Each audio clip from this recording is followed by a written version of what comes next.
All right, ladies and gentlemen, it is now 6 o'clock.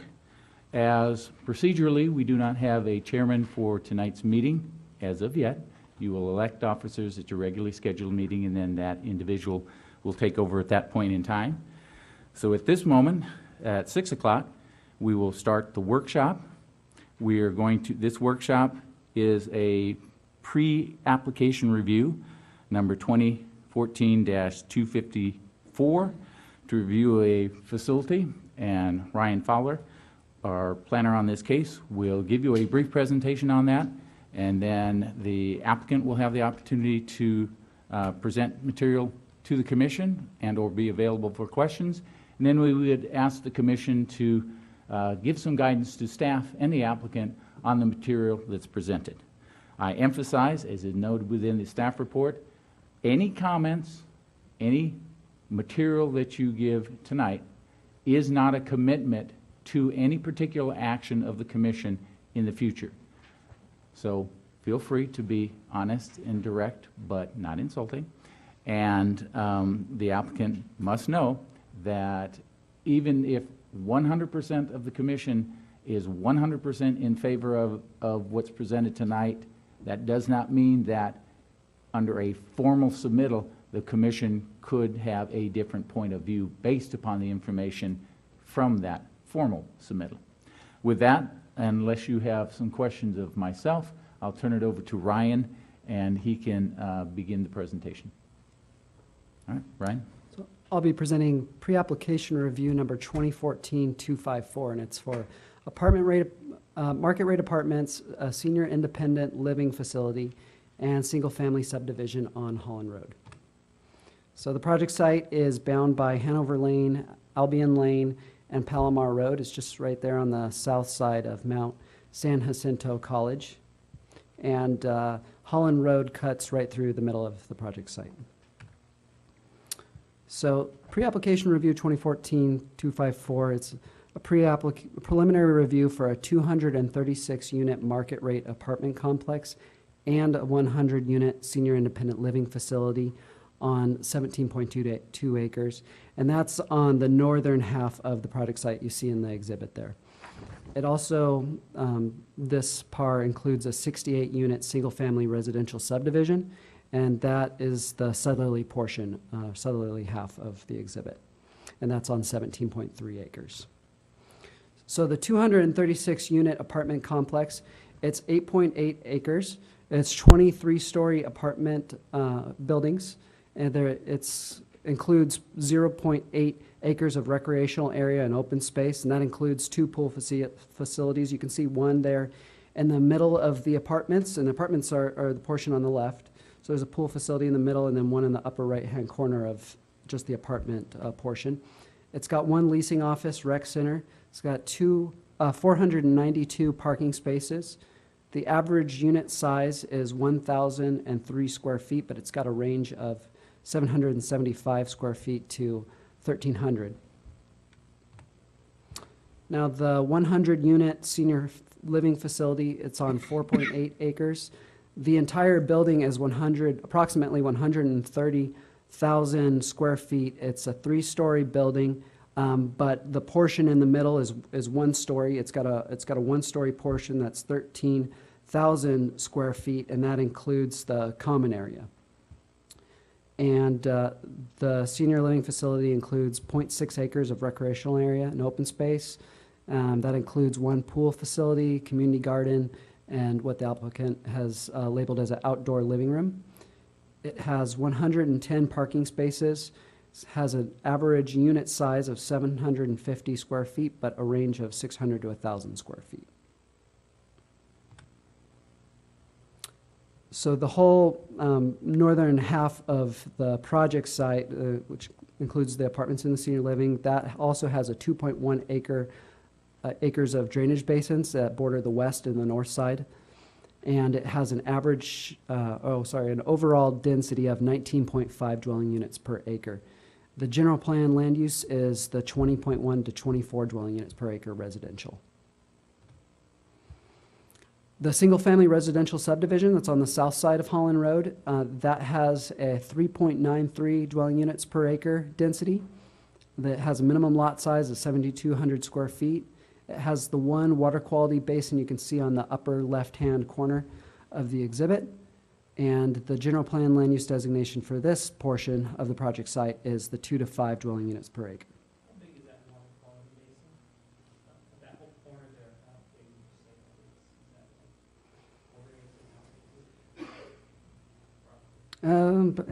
4 acres? If you think that the parcels are about 7,200 square feet, then maybe like about an acre, a little bit over. I didn't have the exact measurement. As far as access is concerned, each portion of the project, the apartments, the senior living, and then the subdivision, they each have 2 ways of access, 2 points of access. All are full turning movement access except for the 2 I've labeled here. The one mid-block on Holland, that's a right in, right out. And then the one immediately to the right on the north side of Holland, that's emergency access only. So staff at this time would like to bring up a few items. The first is the appropriateness of the senior living use. And Measure AA, which was just approved, is going to allow the Mount San Jacinto College to expand and upgrade its facilities. And the latest version of the facilities master plan for the college reserves an area adjacent to the project site, you can see in the exhibit there, for a parking structure. That's the rectangles there that appear to have perhaps maybe solar on top of them. Those are parking structures. And a baseball, softball, and soccer field there on the, I guess, the east side, southeast side of the campus.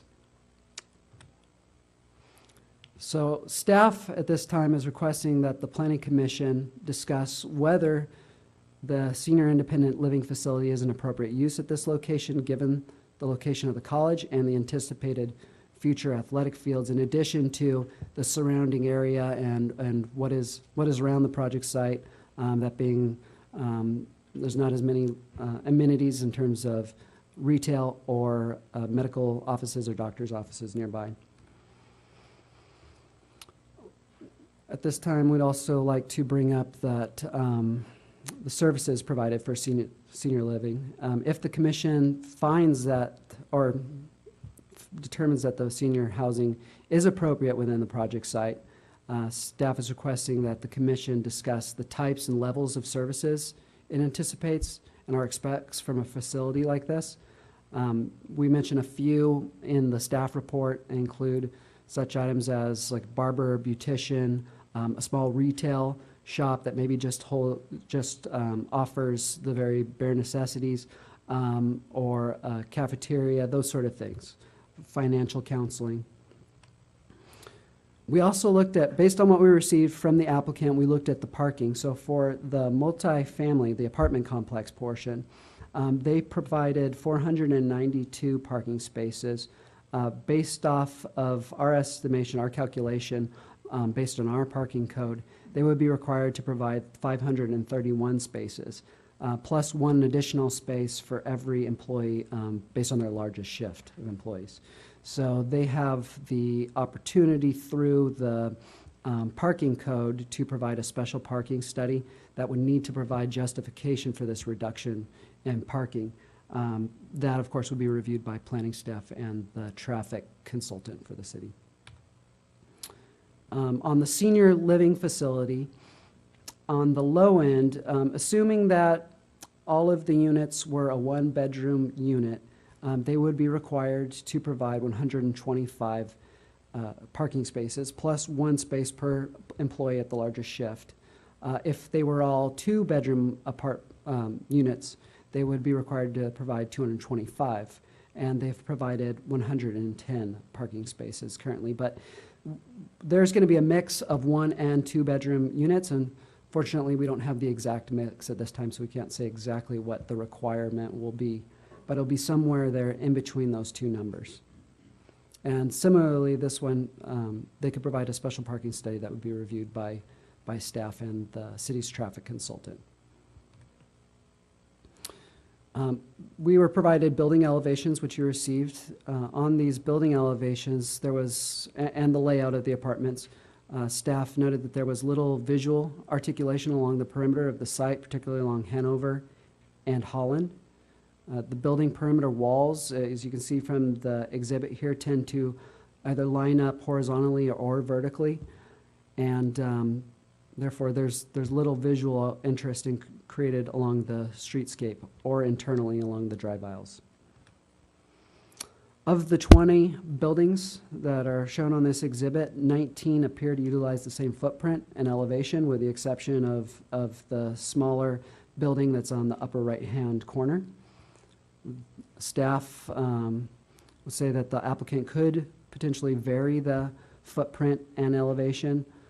They could offset the building footprints such that the adjacent buildings are not totally aligned, and they provide some sort of variation.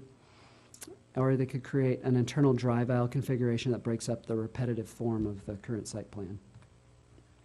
And here is the image of the elevation, the broadside of the buildings that are being proposed. Staff also looked at the water quality features that were presented on the exhibits. Conceptual site plan shows one water quality basin along the west and north property lines, and this is for the portion of the site that's north of Holland Road. And it also has one large basin, as you pointed out, Commissioner Thomas, on the southeast corner of Hanover Lane and Holland Road. Because these features are so closely positioned next to the right-of-way and the project perimeter, there's little room for additional screening. Additional room for vegetation or trees or shrubs to screen these water quality features.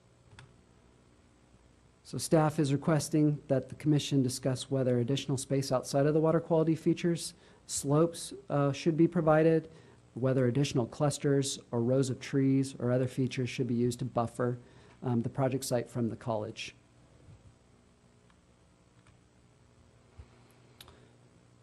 Also, this is on the south side of Holland Road on the subdivision being proposed.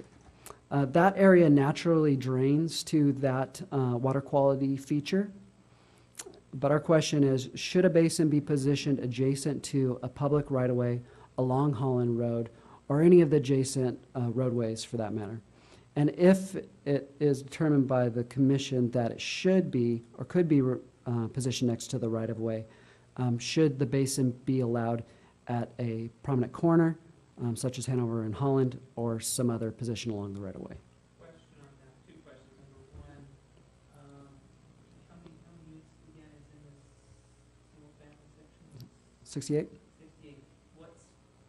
Is this basin gonna function as a park or satisfy a permitting background? No, this is strictly water.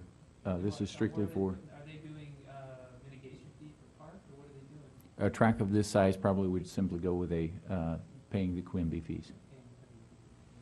And if they were to use this layout, I've seen other developments where the water quality basin can be structured in a way that it can be structured as a park.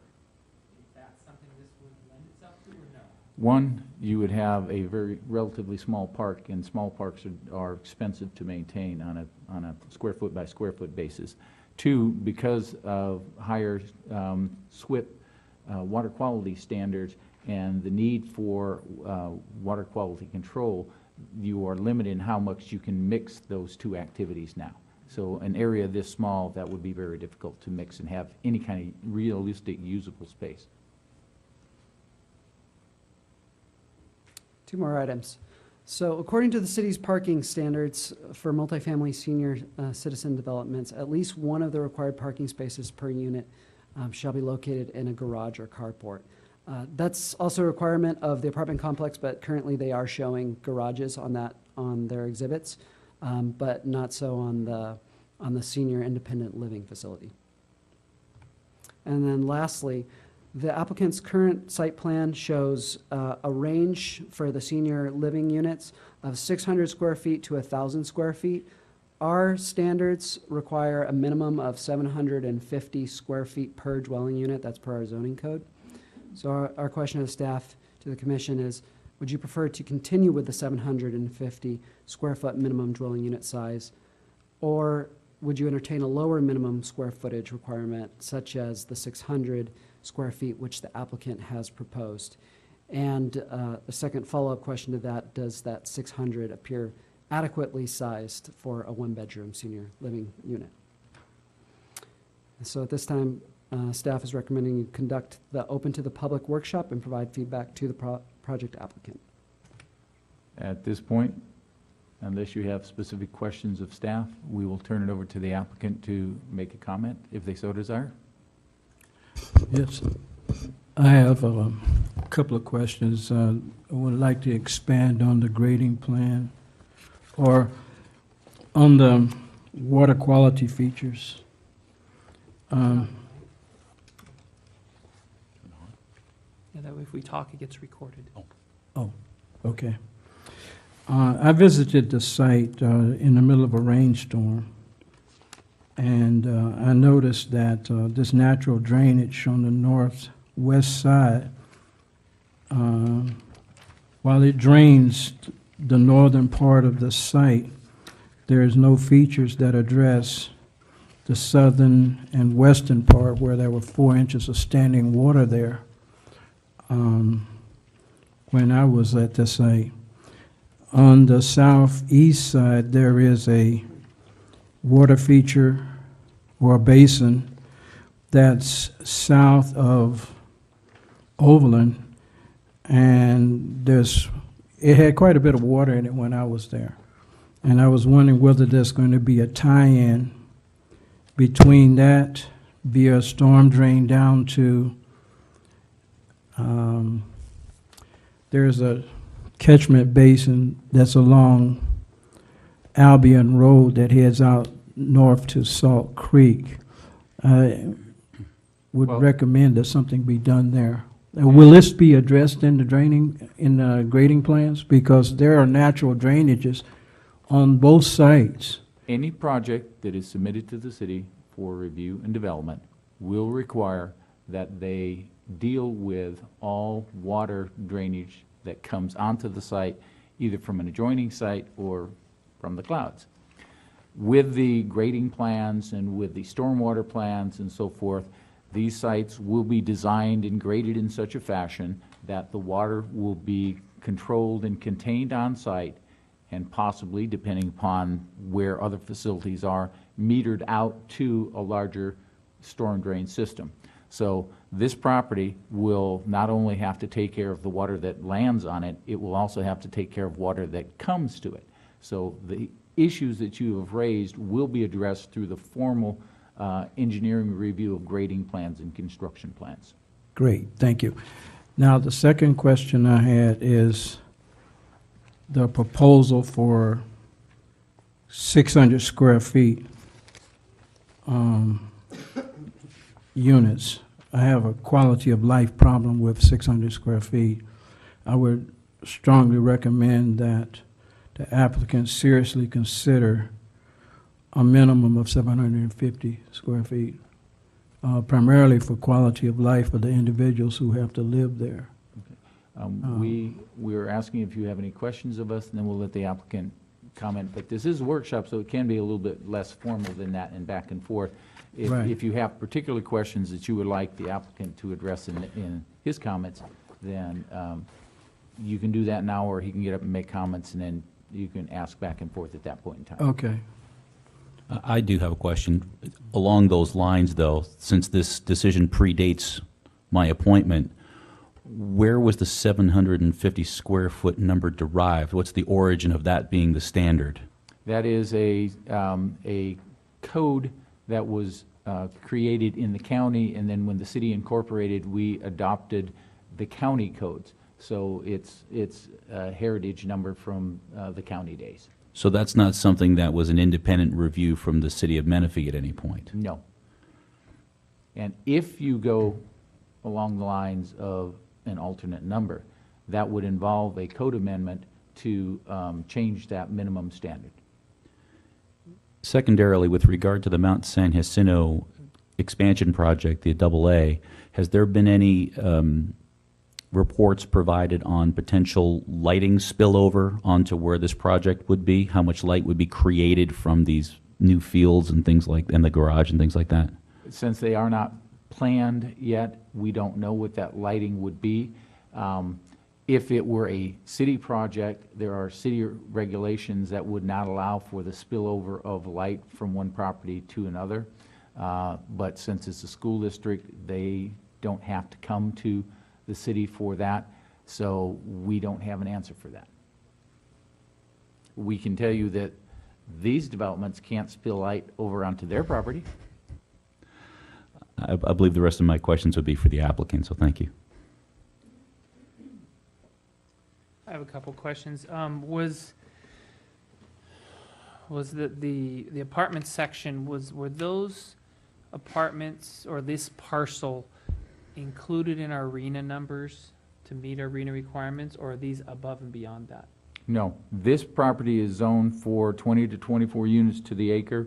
Those numbers were included as part of meeting our regional housing need numbers as identified in the housing element. So these would be. These would count towards our RENA numbers. We need these Mhm. to satisfy the RENA requirement. Yes. And that's replaced with something else, okay.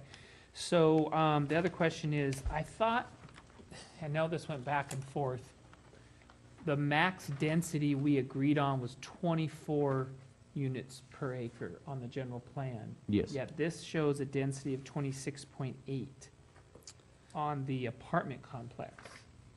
Overall, the site, when you include the senior living facility, plus the apartment complex combined, gross, it's 19.3 or So the 19.6. The total project is 19, okay, The On that side total of the northern street. half of the project, yeah.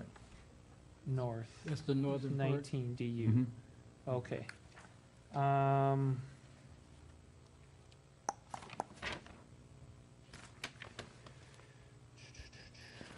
Sorry, let me just look through my questions here. Okay, then I'll give a little bit more explanation of that. Technically, under the strictest interpretation of the code, the general plan says 20.1 to 24 units to the acre. This doesn't rise to a density of 20.1 or up to 24. So technically, it does not meet the exact letter of the general plan. However, it's close enough, fortunately, that we feel comfortable that we would not be violating anything Okay. for allowing it at this density. And then it's, my question on the parking, can we go back to your slide on the parking where it showed, they were showing 110, 110, they're 100, 100, and obviously that's how they came up with their number of parking. They're thinking the number of senior citizens plus a buffer, yet you came up with one space per employee. So you're saying that our requirement says. Our Well- code says 1.25 parking spaces per residential unit, plus, because of the nature, it being a supportive facility, plus one parking space per employee on the largest shift, if there's 2 or 3 shifts in the day for employees. What, I guess I don't understand, well, maybe that's because, okay, so if we go to a single bedroom, 100% single, which I know they're not planning on doing, but say it was, 100% single bedroom dwelling units, that means that we'd have 100 units, plus we need another 125 parking? Does that mean there's gonna be that many more employees because of the? No, what you have are 2 standards. For a one-bedroom unit, it's the 1.25 spaces per unit in anticipation of an individual or a couple. If you go with the second line down, which failed to put in or 2-bedroom units, because that's where the 2.25 comes in. Or If it's a studio dwelling. 2-bedroom Oh, unit. oh, that's the two, well, Right. The it two says bed- single bedroom or studio dwelling. Yeah, that's a mistake. That should It say should two. say Should two-bedroom. Okay, that's why I'm Correct. getting I was confused. wondering, Yeah. were they planning on studio? Well, I And guess we'll this wait is- to hear from that. for now. Again, this is going to be a mixture of 1 and 2, and we anticipate that they're going to give us a parking study that shows what is a realistic number for the market of individuals that they will be, or for the nature of the individuals they will be marketing these units to. So on the 2-bedroom one, obviously it's 2.2 spaces per unit, and obviously if there's 100 units, that's how we get to the 225. I'm wondering how the applicant rationally said we still only need 100 110. I mean, Well, that's a big. I'm certain they would have gone from the point of using the 1.25 as their standard. Okay. Or they may have simply said, based upon the clientele we intend to market to, this is what we know is the amount of parking that we need, and that's what they proposed. So Okay. it's not as if they looked at this and said, well, this is fertilizer, let's not do that number, let's pick something else. They said, you know, this is our standard, or this is from their experience what they believe they need. Okay. I have a question for staff when you're finished. Go ahead. Okay. My question for staff is, in apartment complexes such as this, or even the senior living proposed complex, does the applicant need to take into consideration parking stalls for electric cars? And also, like, for senior living facilities, a lot of times they have their own bus, car. Point. Those big big ones, are those taken into consideration in the parking? At the moment, our code does not take that into consideration. In regards to the van or bus used by the independent living facility, that would be a decision. That's one of the possible amenities that staff was talking about for the facility, whether you have rooms that allow for someone to be there to assist you or assist the clients with their banking needs or their financial needs, or for example, in a community I worked on a facility of assisted living, and in that they had a number of rooms that individuals would rent out and come in once or twice a day, where they would be able to have a doctor or a nurse in that room. They would have someone that would help them with their finances to make sure that they paid their bills and that they could balance their checkbooks. They had individuals that would come in and do beauty activities and so forth. And the individuals in the facility could make appointments and so forth, and know that on Thursday afternoons they could either have their appointment or that someone was generally there and they could just do a walk down. Those same kind of things the applicant could create, where they've got a social gathering opportunity and they have the buses or things of that sort. But that's something that they work out and offer up to the residents of their community. At the moment, it's not a standard that the city has that could be applied. If it is something you think is important, you can advise them that you think it's important and suggest that they find a space for that kind of a thing that would be convenient for going into and out of the building. Okay, so what about back to the electric car? Mhm. We're getting into that age. Mhm. We're going to need more electric car stalls. Is that something that we could? You can suggest that they have a certain number of stalls that have the plug-in opportunities for electrical If we vehicles. felt the senior living was appropriate for that area across Mhm. from the college. Okay, thank you. With regard to the requirement on the housing, this type of housing to be provided by the city, is there a requirement specifically for senior assisted living, or is that just something that the applicant has elected to put in? Our housing element says that you need to provide an array of housing. That includes single-family, multifamily, and assisted living. This individual has come to the city suggesting in this location, at this point in time of the city's development, they believe that they have the opportunity to develop multifamily, which does fit into the range, assisted living, which does fit into the range and a need in the community, and single-family that fits into the neighborhood that surrounds that particular portion of property. So the general plan doesn't call it out in the fashion that you've identified, but it does say we need the array of housing, and this is three different types out of that array of housing. So specifically, the question is if this development is developed without the senior assisted living facility, would that be any kind of violation of the general plan? No. And with regard to the density of the city of Menifee, is there a specific requirement or need for assisted living per 1,000 people or anything like that? No. That's not specified in the code? Correct. I understand. Thank you. At this point then, if the applicant would like to get up, introduce himself, and make whatever comments that you would feel comfortable with.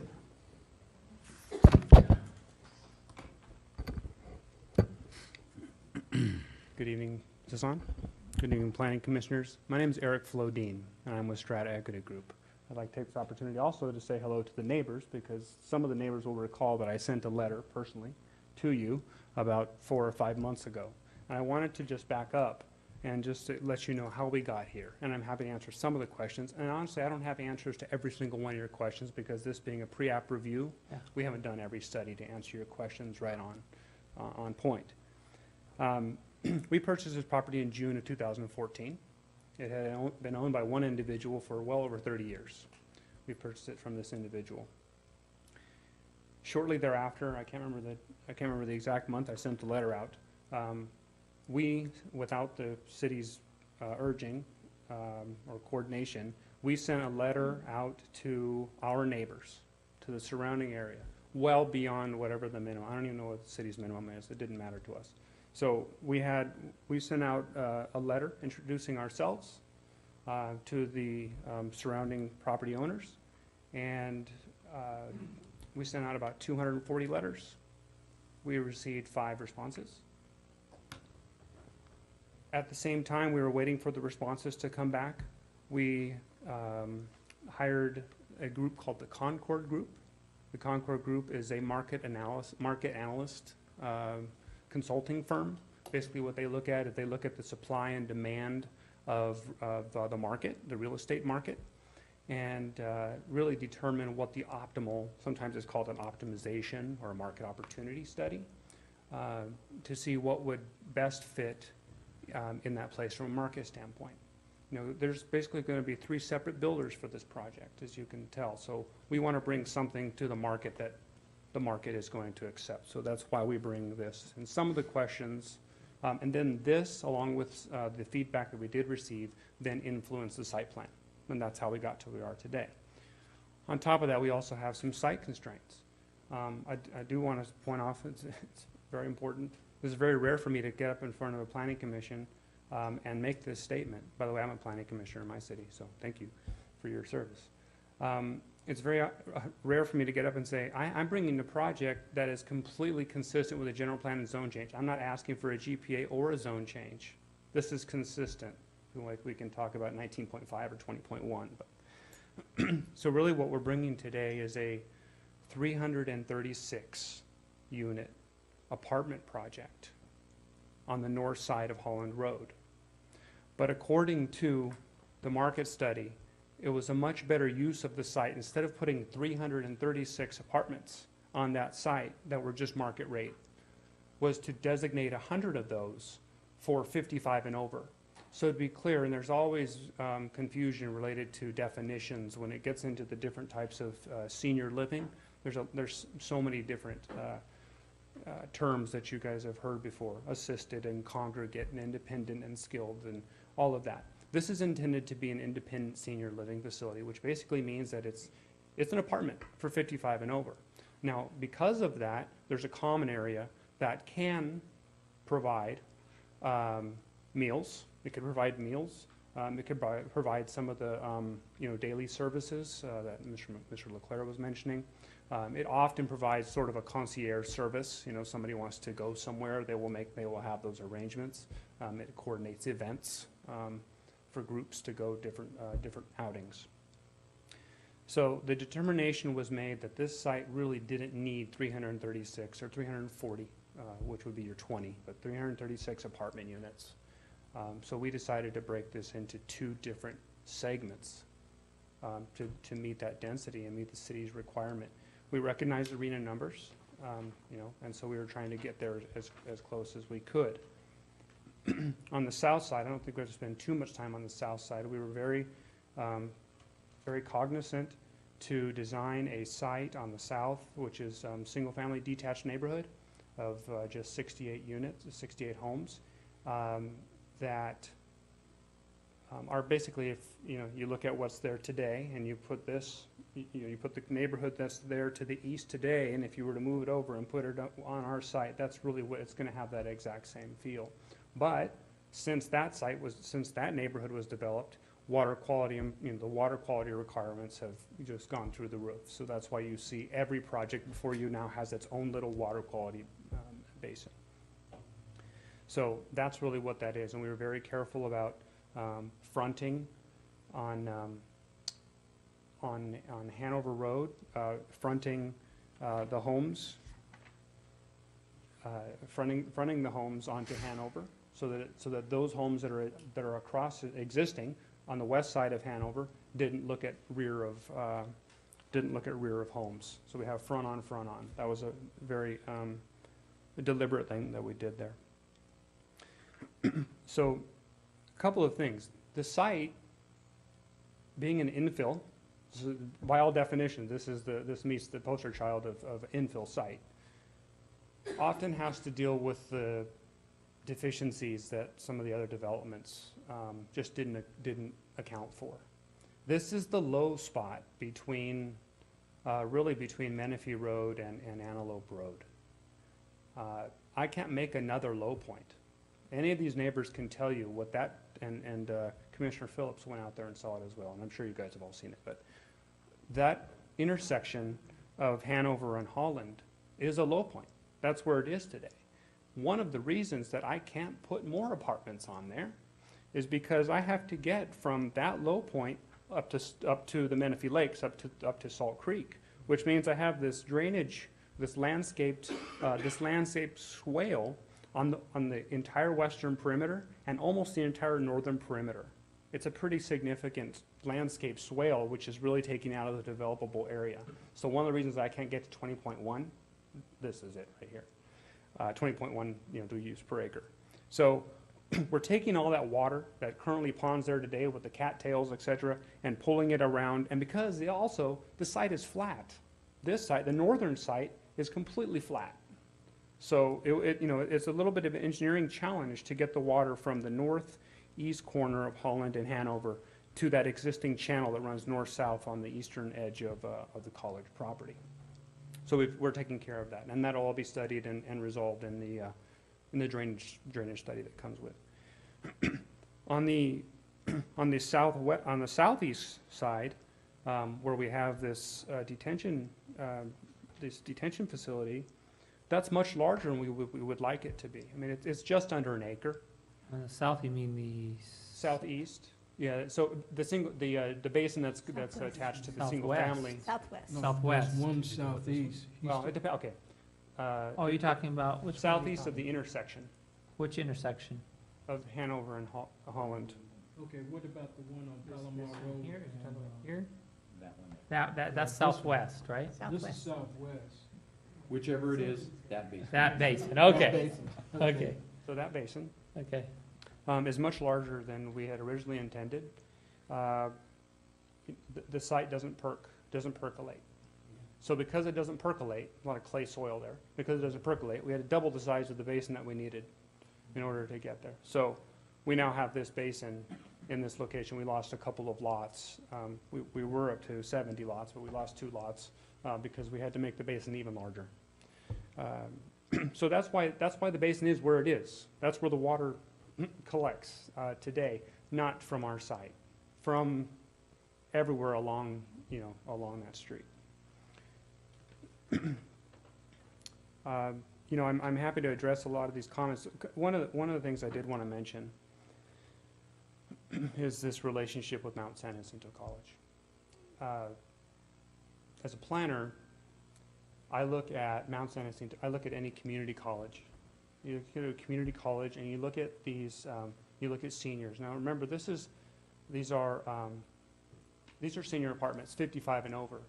When you have 55 and over, there are a lot of seniors that love to take classes. They love it.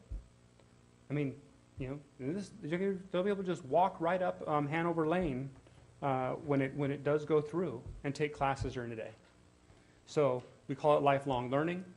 For us, it's a home run to be able to locate a senior apartment right next to a junior college is just a nice fit. So let's see. There was some question about the 600 square feet. I can go ahead and address that.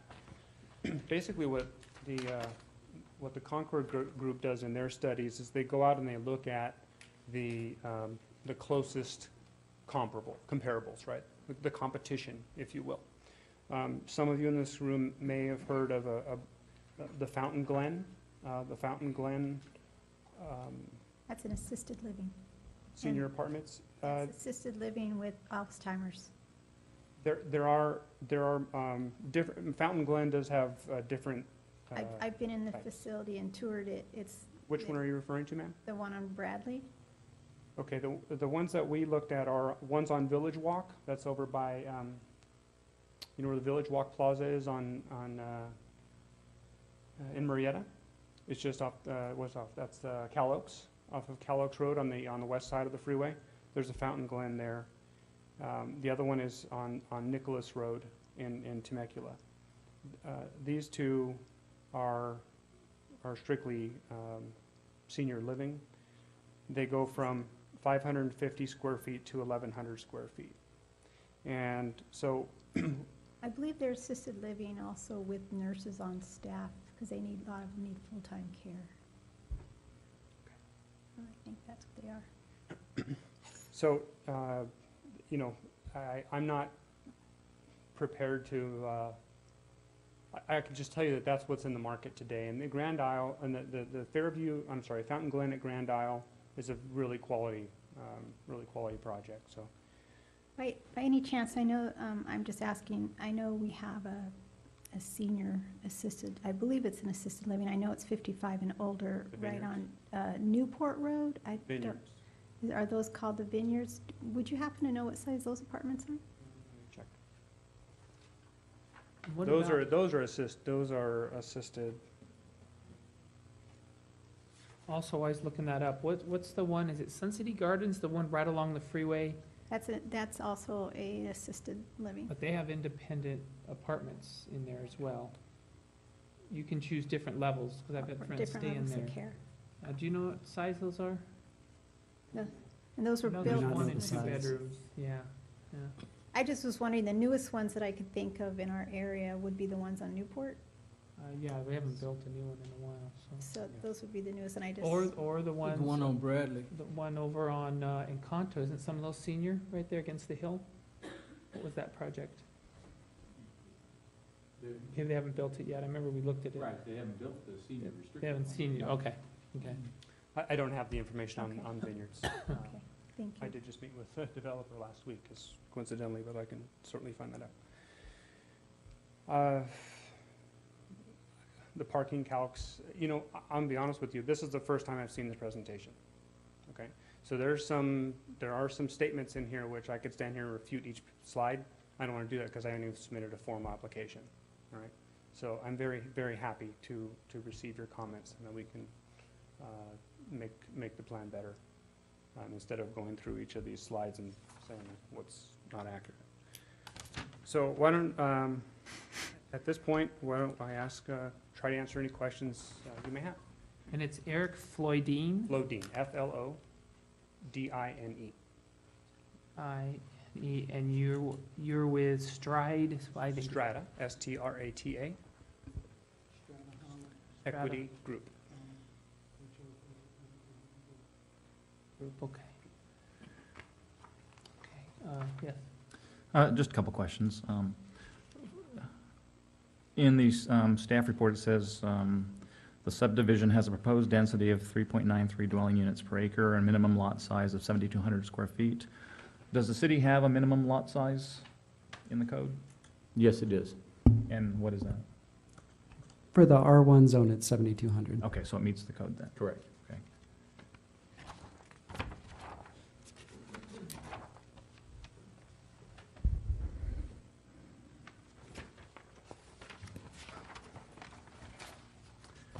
And let's see here. I had looked on the internet as well, looking at, seeing what different sizes are for the different assisted living facilities. Apparently, this is different than assisted living facility, but I've seen everything from a minimum of 375. So I would be very interested in seeing, what, as you were alluding to, comparables for exactly what you're proposing for our surrounding communities, Hemet and Murrieta and different communities. Commissioner Carlin, you have a question? Thank you. One thing that's a really common factor in the older part of our city are golf cart lanes. Because a lot of the older folks, they don't drive full-size cars anymore, either voluntarily or for other medical reasons. I don't see this, I'm concerned about the amount of traffic in that area for people who might be trying to get around on electric vehicles, and likewise facilities near there for folks to get to safely. Is there was that taken into consideration that you're going to put folks in this kind of facility who might not be able to get someplace without a golf cart lane or some other kind of protected path?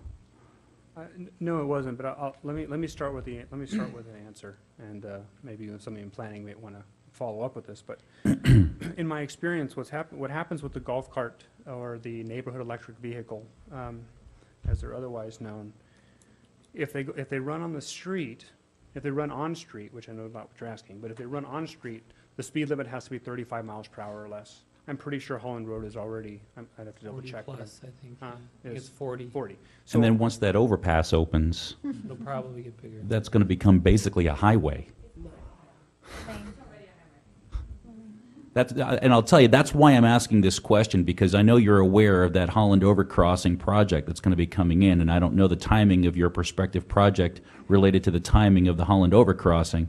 But if you're going to put people who are trying to get around on neighborhood electric vehicles with that traffic going through on Holland and then the expansion of the college, I'm very concerned for their safety.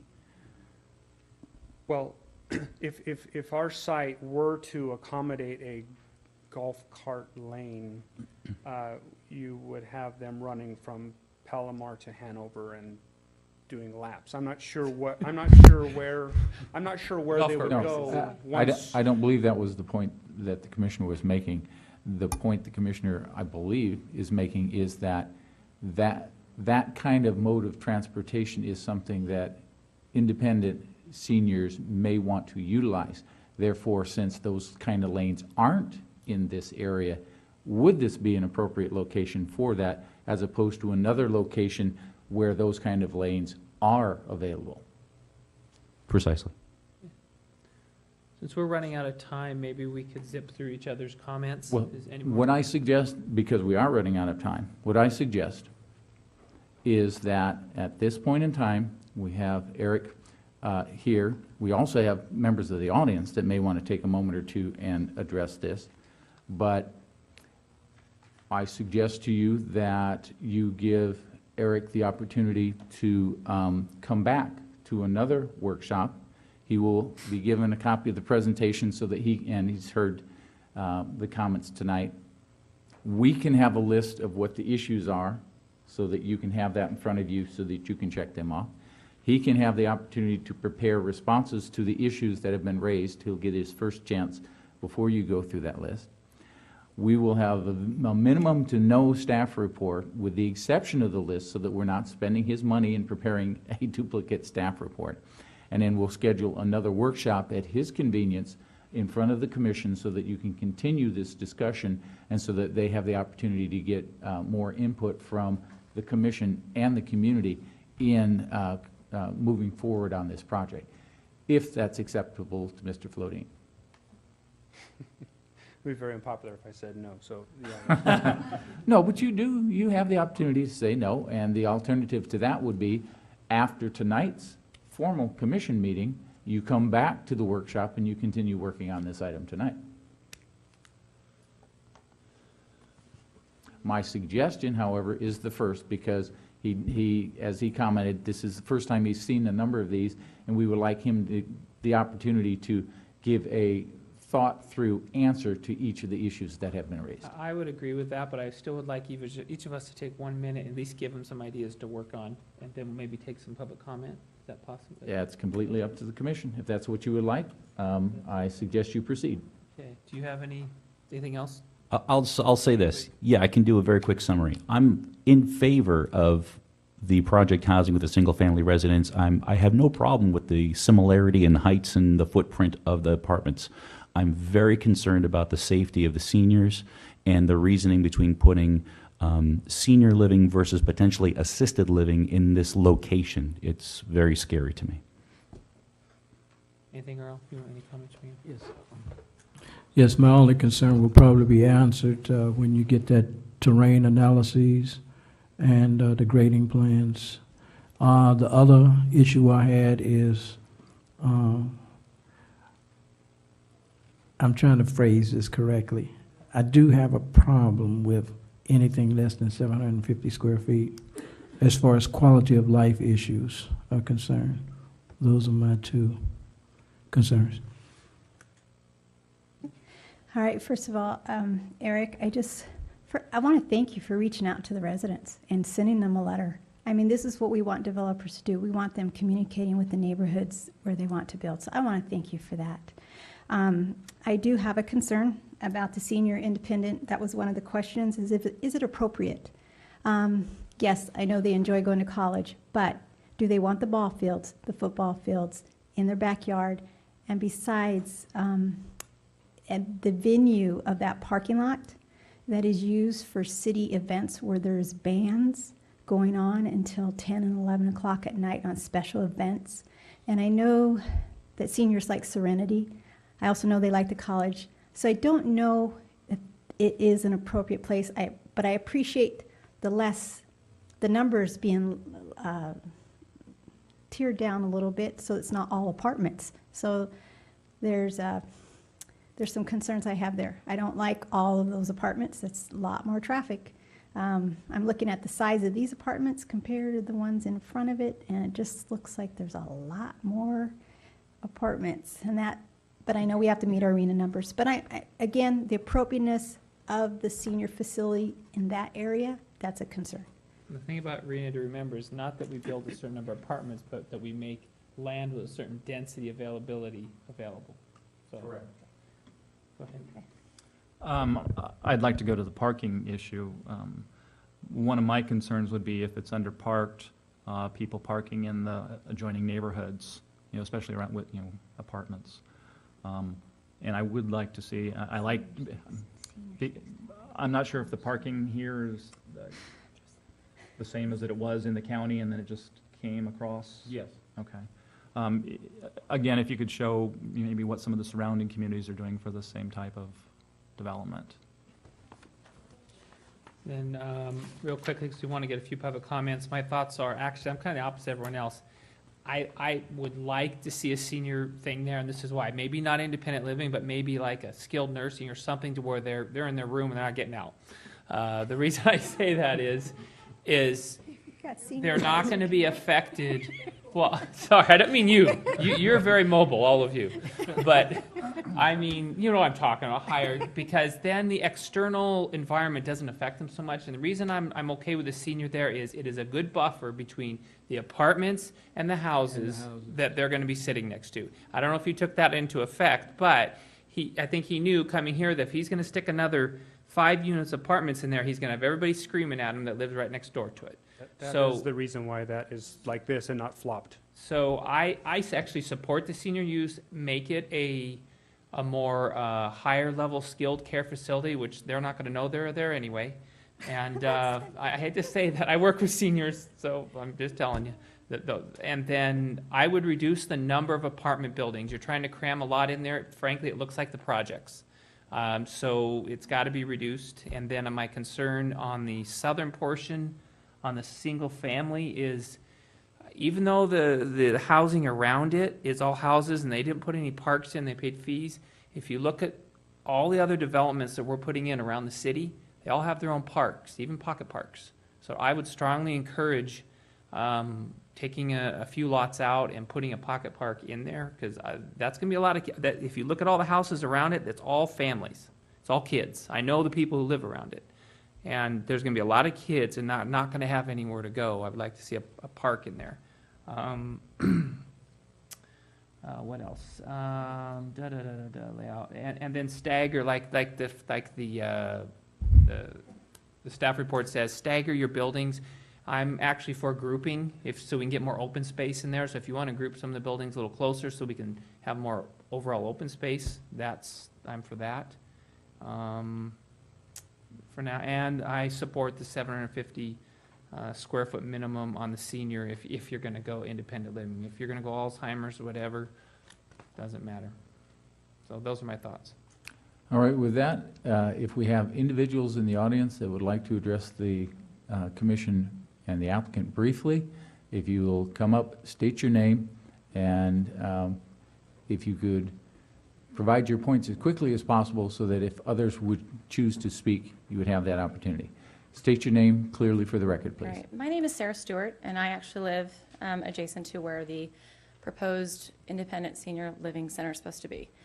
When we purchased our properties years ago, we were told that it was going to be single family, or if it was basically zoned for basically homes. So you can imagine our shock and awe that we find out that we're going to have these huge apartments. Speaking for me, I don't want a huge 3-apartment building looking into my house, dealing with parking issues. And when we found out there was going to be possibly a senior situation, I don't know if everyone's really aware, but I would say 90% of the people in this building are over 55. Yeah? So if you're talking about 90% of us are over 55, or going to be over 55, it's independent living. It's not care facility. I don't really also want to live next to a facility where there's like ambulances and fire trucks coming on a regular basis. That's not something I want to deal with. Having someone that's 55 or older that wants to live in a building with other people who are 55 and older, it's a little bit different crowd. I don't really want the crowd that's actually going to be on the other half of the stuff. We deal with all kinds of things on Palomar Road right there. We have drainage issues. We have issues with people who park, people who deal drugs behind our houses over here. We've called the police several times. No one seems to really care. So if you just build apartments all the way out, it's become an issue. One of our biggest issues is also parking. If you're talking like what the standard was, you're figuring 125 slots and they're proposing 110, those people are going to park in my house and in these people's houses and all around us. And then they have people that come and visit, and they're going to park in my driveway. I have enough of an issue when we have the 4th of July situation where there's parking I literally have to put cones up and people still park in my driveway. So my issue is you're shoving so much, including the college, in this little tiny corner. I don't know where we're going to actually go. And then the only entrance that you have for your facility comes down Midsummer. So if you look at that one street that comes in, they've got to come in they have to come in through Palomar or Midsummer Lane. Well, when you're talking about older people driving down the street, or people 55 or older, I don't know if that's the best place for people to access that facility. I don't know. And Holland right now is a racetrack. If anyone wants to sit out there and watch how fast people go, they go a minimum of 55. That's a minimum. And there's a stop sign. So I don't know if there's any lights that are going in there or traffic stops, or have no idea. So my question to you is, because I know you're really concerned about your arena numbers, which is not my concern, because I'm just a sweet family that bought and was told that there were single-family dwellings going on next to me. But is it set in stone that you have, because your arena numbers are what they are and this is where you're going to put them? Is that what you guys are, it's already decided, that's what's going to happen? Or is it something that is possible that single-family homes, like the tiny ones that are happening on the other side, is a possibility? Or is that completely off the table? Rena, you could swap property. I'll let you go ahead and discuss that. It's a much larger explanation than we can take at this point in time. If at the end of the meeting you would like to, I can explain it to you. Okay. But the fundamental answer is it's a difficult process to change. So basically, you guys changed it, but we were never notified of when you guys changed it, as far as A like. lot of notification. I don't think we were ever notified that it was changed to, we got his wonderful letter, but I never got a letter from the city saying that they rezoned it. Did anyone else get a letter saying that you rezoned it for? First letter we got was from this gentleman right here. And we're like, oh, there's apartments going up. I never got a letter from the city of Menifee saying that it was rezoned. And that's not what I purchased. And I think that. That's your 3 minutes? That's You may have Let's other talk stuff. we'll talk afterwards. Right.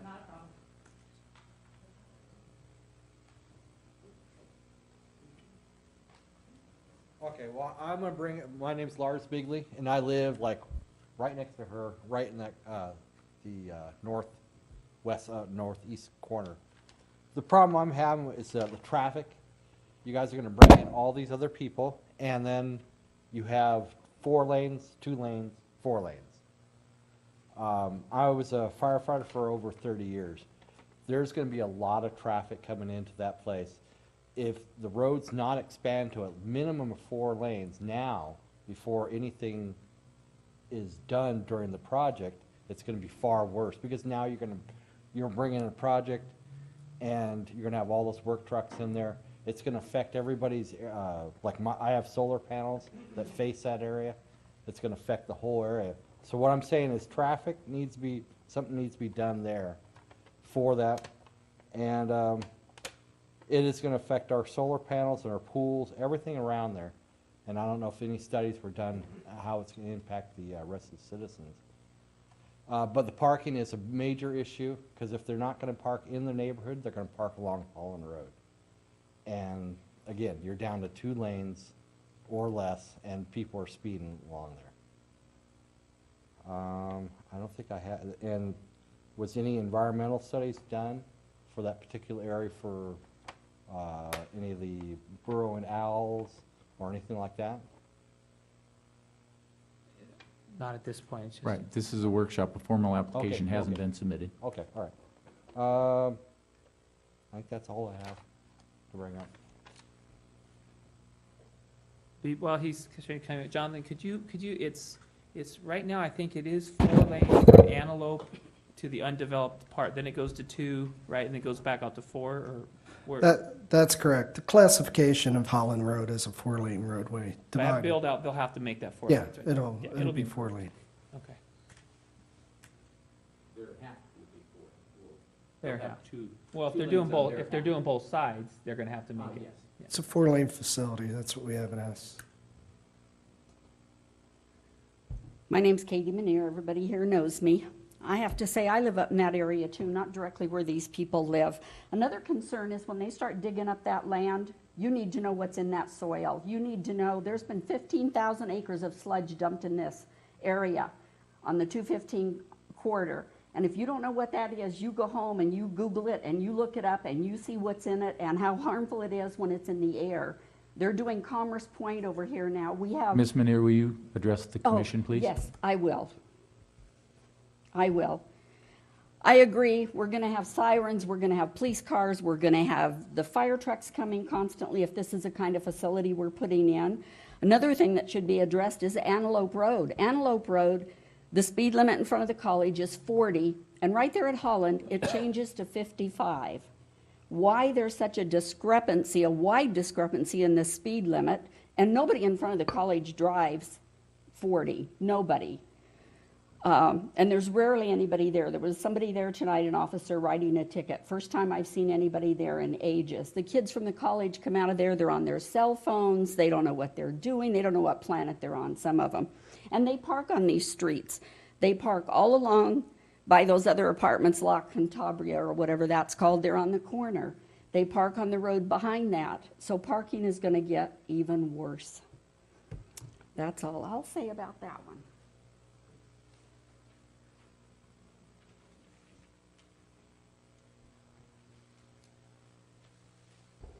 Good evening. My name is Gloria Sanchez.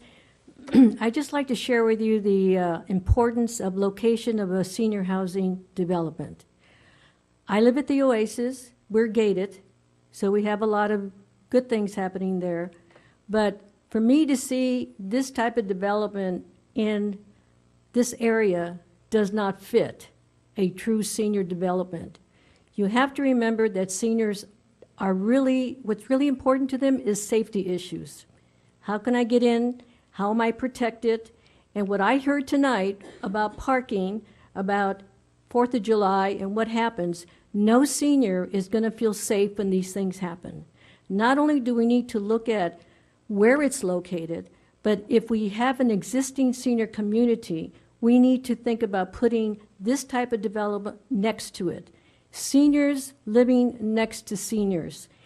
And why have apartment complexes where you have single-family homes? It just doesn't work.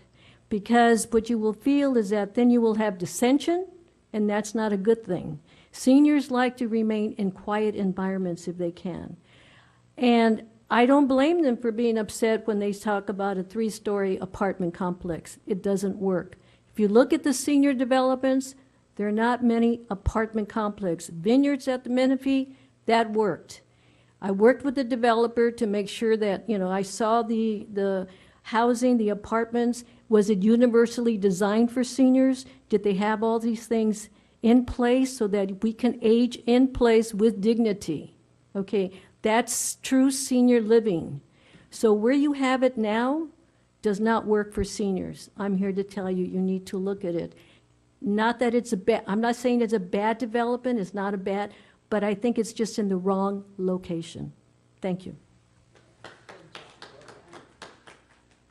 Unless there's anyone else, it's now time, we'll take a 5-minute break and then convene for the regularly scheduled commission meeting. Commission meeting for January 28th, 2015 to order. On my watch, it's 7:11 at this point in time. If I could have the clerk do a roll call vote, please. A roll call. Yes, sir. Commissioner Folsom. Here. Commissioner Carwin. Commissioner Phillips. Here. Commissioner Sobek. Here. Commissioner Thomas. Here. With that, Commissioner Thomas has volunteered to lead us in the Pledge of Allegiance. Hand on your heart. Ready, begin. I pledge allegiance to the flag of the United States of America and to the republic for which it stands, one nation, under God, indivisible, with liberty and justice for all.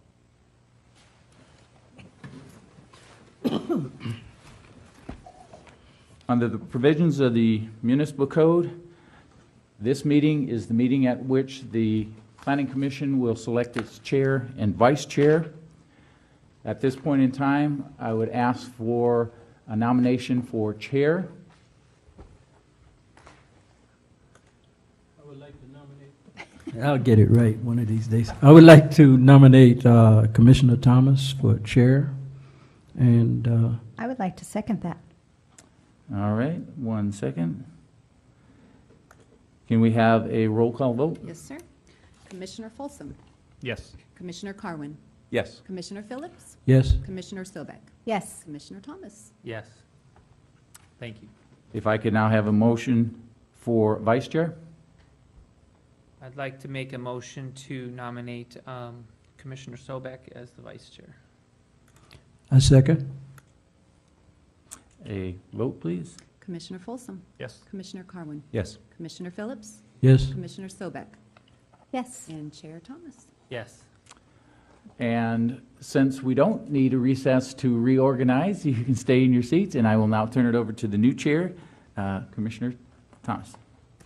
I have a short 30-minute speech to give here, so. You'll notice there is no place on the agenda for that.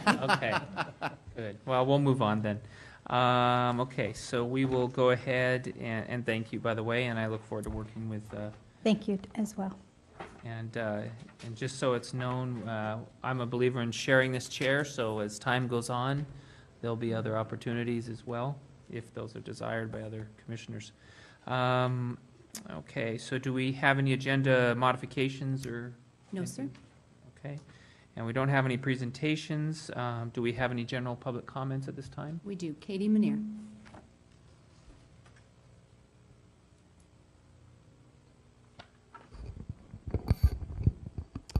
Mr. Carwin, I would like to address you tonight. Since nobody here really knows you and you're new to this, I want to ask some questions. Did you represent anyone on staff, council, or planning commission at any time? I know you're a personal injury attorney. Did you ever speak to a former councilman? Did you ever consult with or represent anyone who had health concerns after moving to this city? Did you do your due diligence when purchasing your house? Since you purchased a foreclosure, the realtor didn't have to disclose the fact that homes in very close proximity to yours were in litigation over contaminated soil where endotoxins were present. There are 3 homes on your street very near yours that have not been lived in for a very long time. If I were moving to a neighborhood and I saw a house with weeds 8 feet tall, I'd question why it had been vacant long enough that the weeds were that tall. Did you notice and wonder why? Did you know a lady that lived in one had her spleen removed just a few months after moving there? Her children were very sick, and her husband died shortly after they moved out because they could not physically live in the house any longer. I have driven there twice, and I cannot spend more than 5 minutes in that neighborhood due to irritated throat, burning eyes, my chest hurting, and the taste of metal in my mouth. Yet this city allows children to play in the park. Do you know any of your neighbors with health concerns after moving there? You are a personal injury attorney, and I am demanding you to investigate this issue. What happens to the chemicals that are in the soil? It does not dissipate, as the city would want everyone to believe. It's not fairy dust. You are a public servant representing the people, and as an attorney, you have an obligation to protect the people. I am putting this on the record, and if need be, I will go to the bar. And Ms. Sobek, you are so concerned with the aesthetics of businesses being built in this city, yet you turn a blind eye and a deaf ear to what's in the soil and how people are being affected. Where are your moral values? Are you concerned about your children and grandchildren and their health? Chris Thomas, at the last meeting, I said there were 11 homes on your street. I really actually meant in your neighborhood, and I did overspeak on that, 11 homes in your neighborhood, and that's a true fact. People with cancer, and you know what that's like. You've lived with that. Your wife had it. You need to watch your And- tongue and don't make personal accusations, and I'm warning I'm you not on that. making any accusations. Just warning you. My grandson had cancer too, and I don't want to relive that again, and I'm sure you don't want to relive that again. Sometimes you overstep And- your bounds. You can address things in a courteous and professional, non-personal way. You sat on this commission when Susan Rude spoke out while going through chemo. She'd lost her hair. She begged the city staff to investigate this, and yet nothing has been done. Her husband had Q fever. Look that up and see what causes it and the effects. I've done my research, and I know what I'm talking about. Ms. Manero, And tonight that's I your have time. 2 articles, one from the lady that lived in that house in your neighborhood, your time. and one regarding sludge and the effects. I have no further speakers. Thank you. Okay, we have the meeting minutes from January 14th.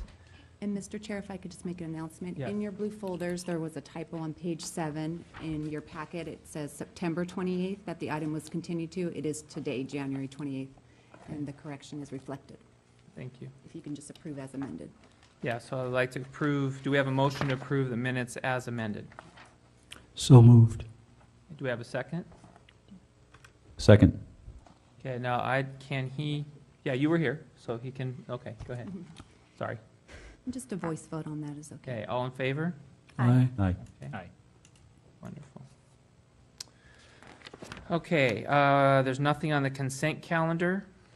Let's move on to item number 10.1. We have a public hearing for plot plan 2014-146, the Menifee Union School District Education Center. We'll go ahead and grab my little cheat sheet here. Do we have another staff report? We have a brief presentation from, And Planner. is the public hearing still open, or do we have to reopen it? this is an open, continued public Open, hearing. You continued can hearing. take comments from the audience. Once the public comments are done, you can close the meeting Okay. and move on from there.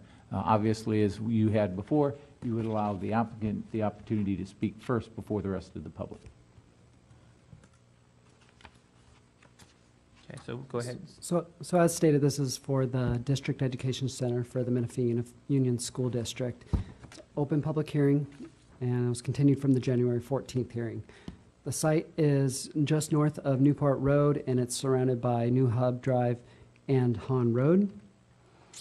The planning application, plot plan 2014-146, is still to propose a 2-story, 44,932 square foot concrete tilt-up office building for the District Education Center. The site plan, this is an image of the site plan. It has remained the same since the last public hearing. So just to recap, the January 14th, 2015 hearing, the commissioners expressed concern relating to the proposed elevations and request the applicant redesign a few of the specific elements of the architecture. One was related to the lack of cornices or trims at the tops of the parapet walls. Additionally, there was stonework. Stonework was requested at different locations on the building. And the aesthetics of the beams on the canopy structure for the employee break room, that's on the top elevation there on the far left. Those beams that support the canopy, the aesthetics of those was a concern. Also, the choice of the green color for the glass was a concern. And just as a general comment, the commission wanted the applicant to soften the architecture and make the building appear less institutional.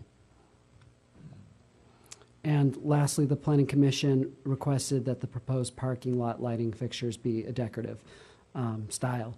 The applicant in their revised exhibits, you'll see, has proposed a decorative style lighting, and we've also included in the conditions of approval the requirement to provide decorative lighting and no shoebox lighting.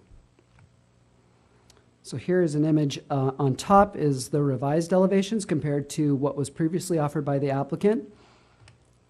And you'll see circled in yellow is all of the areas that have the cornices on top of the parapet. So all of those were added since January 14th. Is that like a 6 or 12-inch cornice, or what is it? I actually have a detail, so I can show that at the very end. And the areas that are circled in orange here are stonework that was added. So all the other areas with stonework were there before, but these are the areas that were added with stone. And then they have revised the glazing. So before it was the green color, now they're offering this, showing the blue color. Also some accent colors were added, as well as just the overall tones of the building were warmed up. So you can see there were some lighter, almost off-white colors throughout, and now it's more tan or beige colors. The pillars on the canopy for the employee break room were, they're now rounded pillars. They have a rounded profile, and then they added the decorative lighting throughout the parking lot. And this is the south and the west elevation, and you'll see the same thing. This is the yellow circles indicate where they added the cornices. And then this indicates where they added the stone. And then you'll see the accent colors, warmed colors, and different color glazing. And here are the revised perspectives. You saw the previous perspectives. Here on the top left, the employee break room. Also, you see the decorative lighting throughout and the warmer tones. So at this time, staff is recommending the adoption of resolution number PC 15194, adopting addendum to Environmental Impact Report 264, and adopt resolution number PC 15193, approving the plot plan 2014-146. I think one thing that didn't show up you should is the stamped or colored paving around the fountain in the front. Everyone should see that. Do you have pictures of that or no? It shows You that. see it right on the there, bottom yeah, right. We just didn't bring it out. I like that Yeah, it's, I it's noticed softer there. that as well. Yeah. It was a good It's a nice change. environmental, aesthetic view. Better. And as far as the profile is concerned, I have an image of that. Oh, I see, okay. It's about 12 inches out, okay. Good deal. Going back to the glazing on the glass, I noticed, in this picture, it's blue, but then in the next pictures, it seemed more of a smoke color. Not the one with the and four maybe in the pictures. perspectives? Right here. Okay. Yeah. It looked in, So the applicant has provided the blue, and I believe that is their preference, but they'll also offer up the gray glazing, but they prefer the blue. and are we familiar with the buildings across the way in the hub? Are they more of a smoke in the They're kind of a buildings? smoke there, darker. Yeah, the darker. tinted. Darker. It's a nice gradation. Can you go back to the blue, flip back between the blue and so there's the blue. Blue kind of gives a little more life, a little more living element to it, I think, than the gray. Do we have a detail of the decorative lighting? Is it the same one that we looked at last time? You can see it in this image here. It's the same decorative lighting that was approved for the Arco AMPM on Menifee. And as far as the box lighting goes? That was replaced with these decorative lightings. I understand. And then we received the electronic exhibits, and those were forwarded on to you a few days ago. We just received the large-scale exhibits, and staff noticed one small detail on that. where there are some points where the stone is on the same plane as the stucco, and it wasn't specific enough to tell whether there was a transition piece between the stucco and the stone. So staff has prepared a draft condition that would require, on the building plan sets prior to building permit issuance, that they provide some sort of transition strip, whether it be a concrete molding, foam with stucco coated, or just a larger stone piece that maybe protrudes. We have that draft condition in case you would like me to read it. I would, yeah, I would like to hear that. Okay. It's called transition between stone veneer and stucco. Prior to the issuance of a building permit, the permittee shall submit building plans to the City of Menifee Building and Safety Department for building permits, which is standard. The building plans shall show a transition piece, for example, stucco-coated band, concrete molding, a similar stone product that is thicker or protrudes more than the adjacent stone, etc., between the stone veneer and stucco wherever transition occurs along the same wall plane. The building plans showing these proposed transitions shall be reviewed and approved by the Community Development Department prior to building permit issuance. I would support something like that, and I'd leave it up to the architect to decide, what that is with staff approval, obviously. What else what's the commission think on that, as far as any questions to Ryan? Go ahead. Oh, okay. So at this point, does anyone have any questions, not comment, but questions to staff in regards to this? With regard specifically to that, This or any other Oh, issue? I do have one question, and without unfolding the entire large packet, is there a description of what the particular trees are that are going to be there? And the only reason I'm asking that is because of the California oak connection and our logo and those kinds of things. Is that element incorporated into here specifically, or is that left up to future? Past commission comments have been calling for a consistency of the trees in this area. I don't know if the trees in the area are already oak or something else. In the area, there are London plane trees, not everywhere, but along the streets, and this one incorporates those along the street. And just historically, before you came, we had made I don't know if it was a decision, a specific plan amendment, or some kind of guidance on this specific plan. There was supposed to be consistency of trees throughout, and I think London Plain, what was it? Is London Plain, and then what else? Yeah, I believe that was on the America's Tire that you mentioned that, and at that time we went with the London plane. Yeah. Because that was what was out. We're trying to be consistent with along here, yeah. Anyone have other questions from the commission of staff?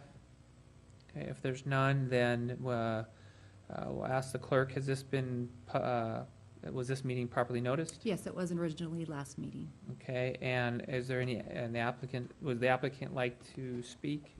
If I can just note, Mr. Chair, too, you've received comments printed out from our Facebook page. It refers to this item and the workshop item. Okay. And is the applicant, you're good? No comments? Okay. Is there any public comment or testimony? No, sir. No? Then we'll go ahead and close the public hearing at 7:29.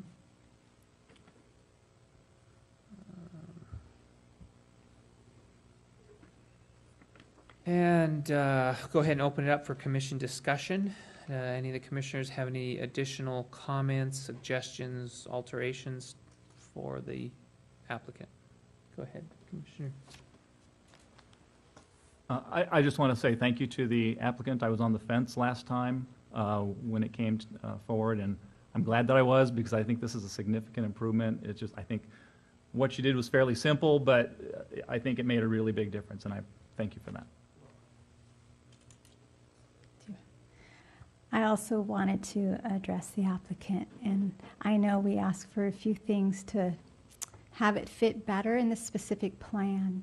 And I want to thank the Menifee School District and their architect for working on this. I believe that it will fit better in the specific plan of the hub. It's a great, just those little things just really warmed it up.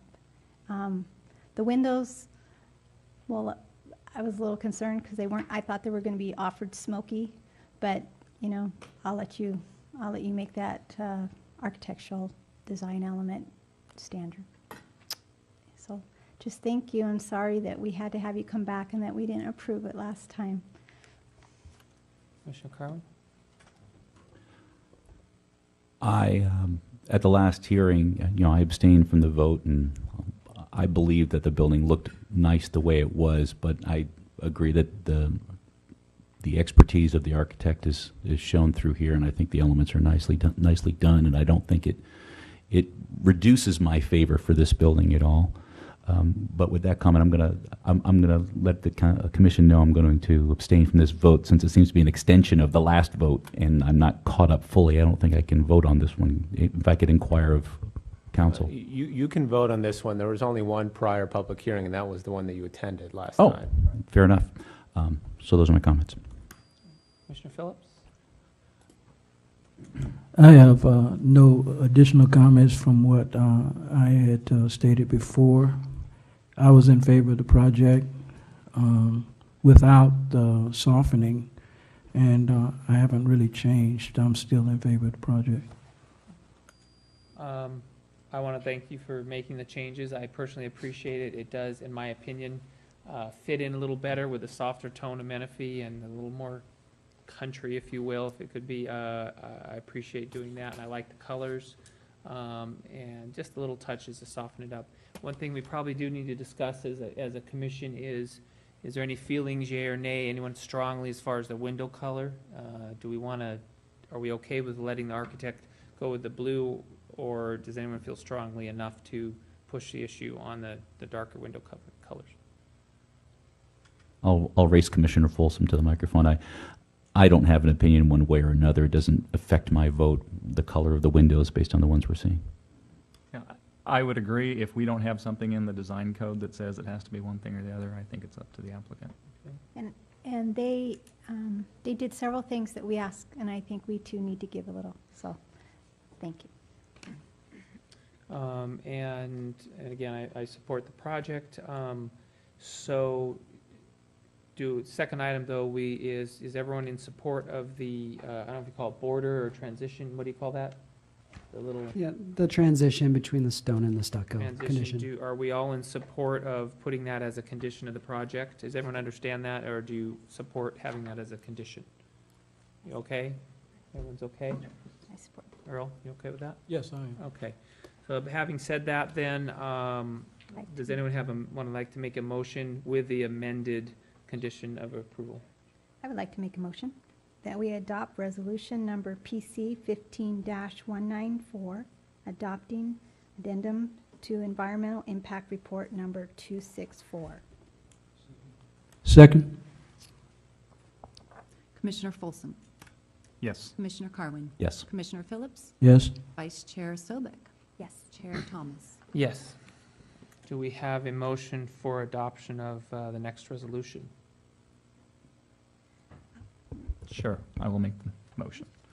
I'll make a motion to adopt the resolution number PC 15-195, approving plot What plan. dash 193? 193, sorry.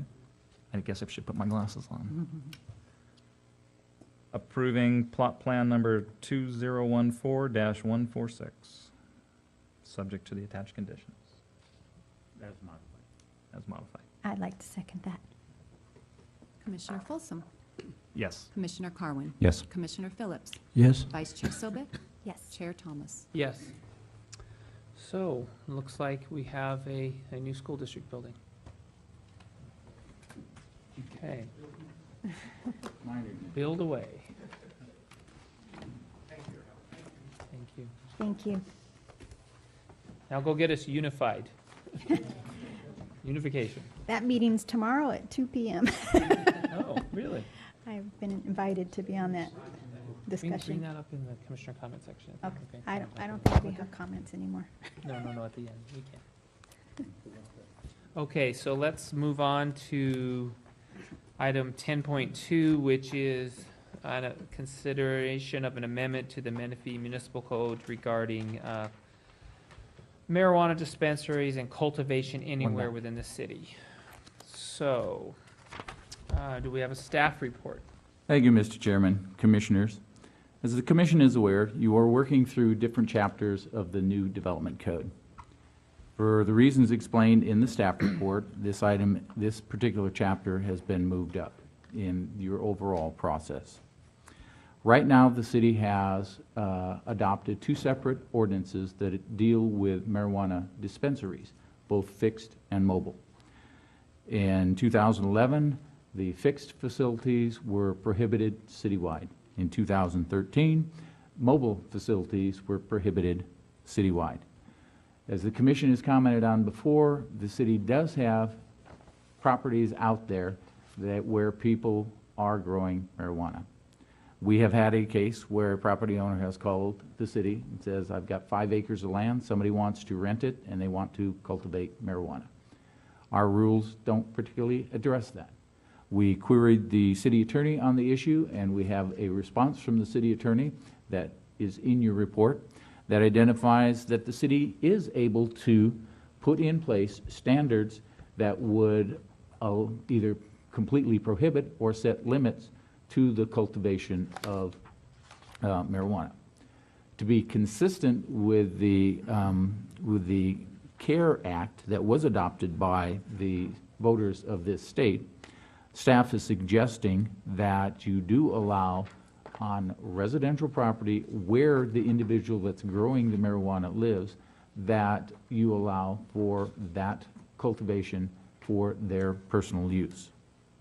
Within the code, you have an ordinance that does 2 things. One, it puts in our new development codes format the council's past actions dealing with fixed and mobile dispensaries, and it also sets a series of standards that would be under 9.70.060 cultivation, sets a series of standards for how many plants can be grown, where they can be grown, where they're prohibited from being grown.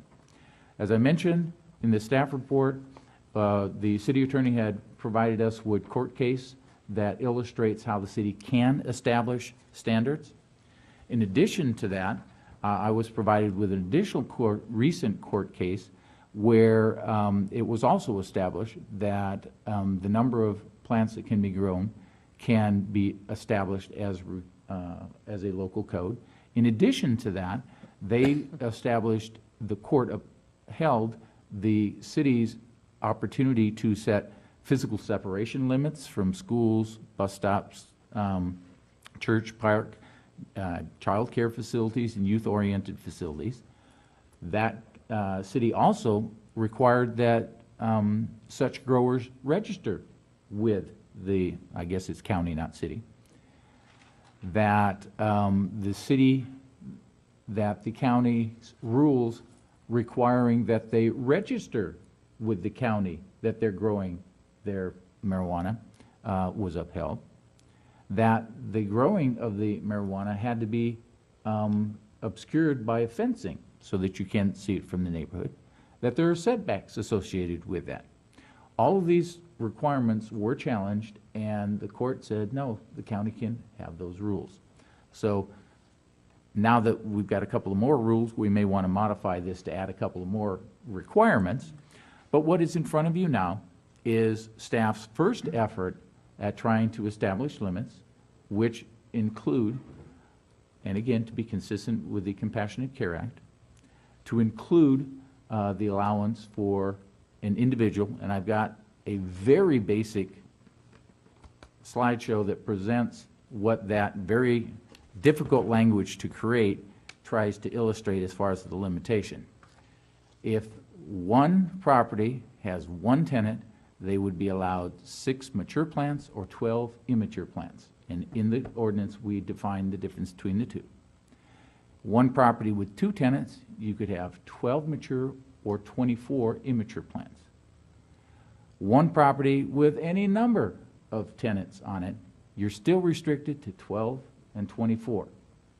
So you can't sit there and have a whole bunch of people signing up saying they own or rent or live or visit this property to get a whole lot of plants going on. Let's go back. What would prevent that? This ordinance says that we don't care how many people you've got that are on the lease or own the land. This is the maximum number of plants you can grow on that property. Max is based on 5 people. No, this just happens to be Two or more. Two or more. 2 or more. So that means a total of 12 and 24. Correct. So- That's the max, no matter how many. In that same vein, if you got multiple properties being used for one purpose, and it's a single tenant, you're 6 and 12 again. If it's multiple properties being used for one purpose, that have 2 tenants, it's the 12 and 24 again.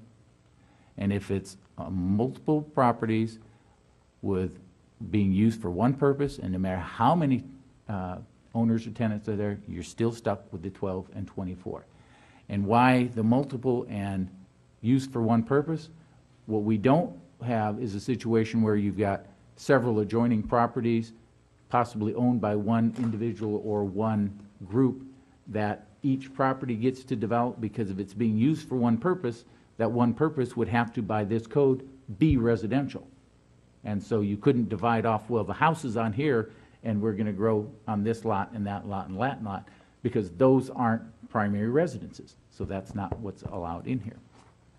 So, we also have some other standards that are established in here as far as what the separation distance is to churches, schools, parks, public buildings, so on and so forth. Can you define that then? What is the specific requirement on location near schools and churches and all that? It's got 500. 500. But, so say there's a house living right next to the church. He cannot grow any pot. Correct. Okay. Under this code, that would be correct. We would go from edge of property to edge of property. Under this language, that's just outdoor cultivation. Correct. So the way this code is written, indoor cultivation would be permitted within 500 feet of a school. Correct. But still, the number of plants would still be restricted. That was another question I had. The only place I saw where it talked about outdoor cultivation was with regard to the separation.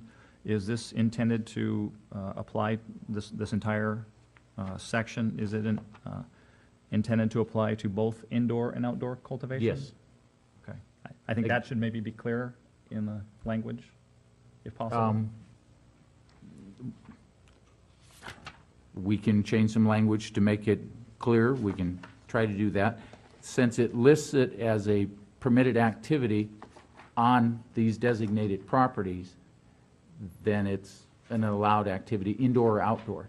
It's then a subset of that, which is outdoor, that has the additional limitation. Right, okay. So if you believe additional, It just seemed not quite clear to me. And then with regard to apartment buildings, how would that be controlled or enforced if you've got, multiple apartments on one parcel? The first few people who grow are the ones who, that's what Can it would, grow? that's what it would come down to. how would that be regulated or enforced? First off, well, Without having registration, I don't know how you could right. do that. And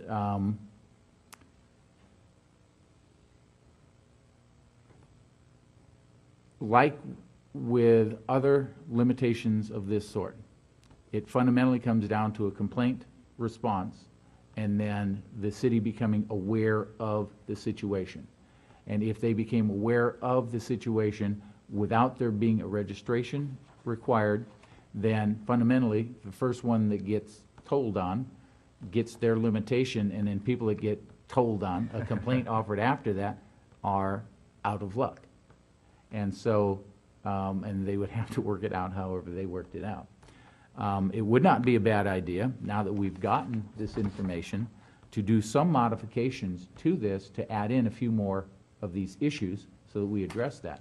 And part of this whole process is to get the commission's input on this for changes. You may have, you have a situation here where the commission may recommend to the council, no, this shouldn't be allowed at all. Well, We that's what I recommend that it be prohibited, That's- and we send forward language that says prohibited. I was gonna ask you about that. If we said, you know what, we don't want any marijuana cultivation, because the state has allowed it, and it's gone through these recent court proceedings saying that we can control this.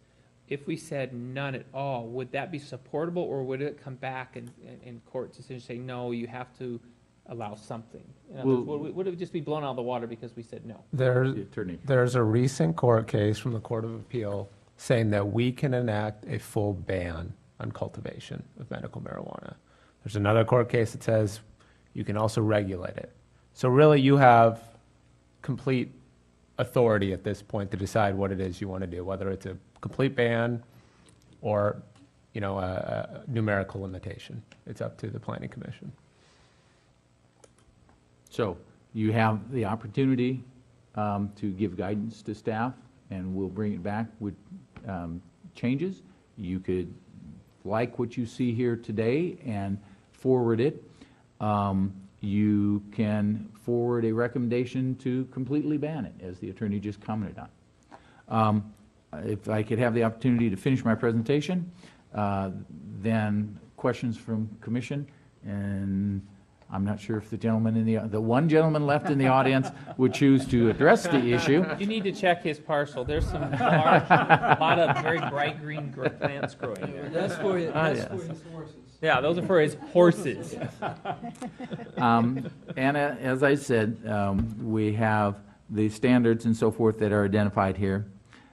We also, in the material, have identified an amortization period, a 1-year amortization period. Because as I mentioned, there are plants out there now, and we don't want to be in a situation where under some unusual interpretation of the law, that an individual says, I have a grandfather's right, since you didn't stop me before, to continue to grow this. We're putting in language that gives that, doesn't necessarily acknowledge that or agree with that, but we ignore the issue, and what we say is, here's an amortization period. You've got a reasonable number of growing periods in order to do what you have to do, and then by the end of that 1 year, you're limited to the numbers that are in the rest of the code. With that, staff asks for guidance from the Planning Commission. As I said, we have just gotten additional information that you may want to include in here if you choose to move forward with allowing the cultivation, or if you choose to move forward with as written, or the third alternative, moving forward, sending on a recommendation to the City Council that it be outright banned. Yeah, before we take commissioner suggestions, we need to ask if there's any other questions, not opinions, but questions of staff. Go ahead. Do you have a question? No. Anyone else have any questions? Then open it up to the. Okay, Commissioner Phillips? Other way. There you go. Okay. I had a couple of questions, and this is based on some of the things from the veterans community. Is that are our regulations going to encroach on personal use issues as far as people receiving prescriptions for medical use of marijuana that's under that? In no way does this interfere with that. Okay. They have an appropriate prescription, and they have a source, and they choose to use it in whatever legal manner they're allowed. They're using it in their homes. Right. You know, these And are that would people be- with PTSD, really big time, and so. This code only deals with the cultivation, the growing of it, and simply establishes a limit to the growing of marijuana. Okay, I was reading in somewhere in here where an individual who has to travel to a dispensary outside of the area, is he prohibited from bringing that back? I think it's like a limit of 12 ounces per individual. No, what you're referring to is sections of the code that have already been adopted by the City Council, and that staff is not suggesting you change at this point in time. Okay, thank you. But to clarify his question, say we had a ban on it here, and he went to Murrieta, and they allow it, he buys 8 ounces, which I think is the limit. That's what it Can said he in the transport, can he transport it, if he were to get pulled over for speeding, and they found 7.9 ounces on him in the city of Menifee, would he? We are not proposing any kind of a change of that nature. I know, I'm just trying to understand, what is the law? So he would have a defense to the charge of possessing marijuana, that he or she needs it for medicinal purposes. That's really all that is given by the Compassionate Use Act, is a criminal defense. And that's not something that we could alter in any Okay. way. So having, if there was a ban and he went to Murrieta to get it, these persons could still obtain it and legally drive home with it. Is that a Yes, correct that's- statement? that's my Okay, understanding, Just wanted yes. to clarify that. That's what it's getting at. So, any other questions? Okay, then we'll go ahead and open the public hearing at 7:50. Was this legally noticed? Yes, sir, it was. Okay, and have we received any Correspondence? correspondence? No, sir, And do we have any public testimony? we do not. Sure, Rick? Okay. Then we will close the public hearing at 7:51 and go ahead and have commissioner comments. Commissioner Carwin? I just have to say, I'm personally shocked that there is no public comment on this hearing. We have a full room for an LA Fitness and a hotel, but here we're proposing a law on home cultivation of marijuana and nothing. I'm personally shocked by that. I was expecting a full overflow capacity room in here. It shows you here in Menifee, people want restaurants. And manure. I was in attendance of that city council meeting for that hearing. So since I found out this was on the agenda, I've done some fairly extensive research and talking to people I know who are involved in both enforcement and cultivation. And they were all in agreement on one particular topic, that 6 plants is a lot. 6 mature plants is a lot for personal use. Both from law enforcement and cultivation people that I've spoken to, legal cultivation people, I might add, that there is simply no way a person who is, if a person grew and smoked marijuana day and night, to use 6 mature plants is just kind of unheard of. So for that reason, I know that the California law that instituted that standard of 6 and 12 was not based on any particular personal use research. It was based on basically a compromise between people who said legalize it and people who said ban it. And they just kind of picked a number that sounded like enough. I could not approve 6 and 12 if we're going to approve it at all. I would need it to see. The consistent number that I've been told was 2 to 3 plants for personal use is sufficient.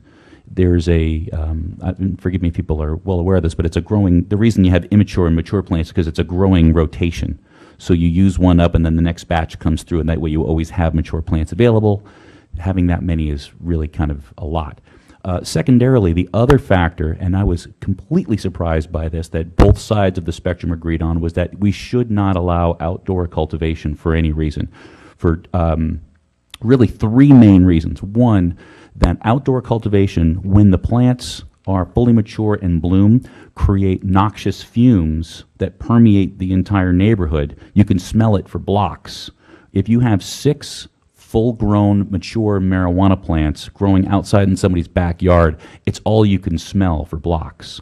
Secondarily, when you have outdoor growth, you have a lot more burglary and crime because people can see it over the fence. You have situations of kids coming home from school, high schoolers walking past a property where you can see it over the top of the fence, snip, snip, snip, they're snipping off a couple of buds of marijuana for their own personal taking, and they go.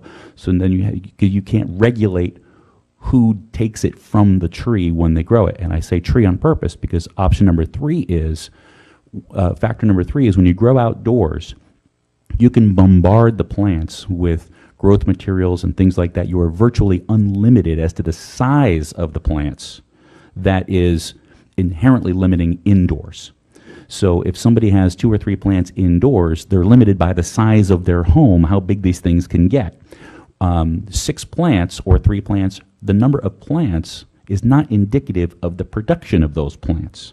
So if you have somebody growing 6 mature plants outside, that's hundreds of thousands of dollars worth of marijuana over the course of a year. That's a huge industry. There's no reason for that.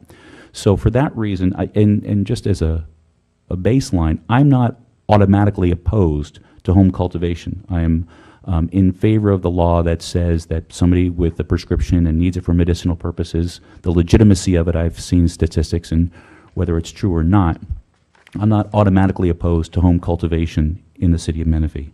But I do think it needs to be for personal use, and to restrict it to indoors, 3 mature plants, and, Heights. well, you really can't regulate indoor use of size, but for those reasons, I would need to see this law be indoor use only and a much smaller number. Good, thank you for that research. I don't really know, but I would say since it's 6 and 12, I would go 3 and 6. Or 1 and 3. I've been told, Commissioner, that if you are an unskilled grower, might not yield enough for somebody with a severe PTSD or arthritis or things that there are debilitating conditions. 2 to 3 for somebody who is an indoor personal use grower is sufficient. That's what I've been told. Before we go on, can I, and I apologize for my ignorance on this, does the current code in our city allow the dispensary or no? No. Our current ordinance prohibits Prohibits the dispensary. citywide fixed and mobile dispensaries. Perfect, okay. Earl, did you have any additional, by the way, thank you for that, that was good research, and I hadn't thought about all those. Earl, you had any comments? No, I tend to agree. Yes, I tend to agree up to the point of the numerical amount.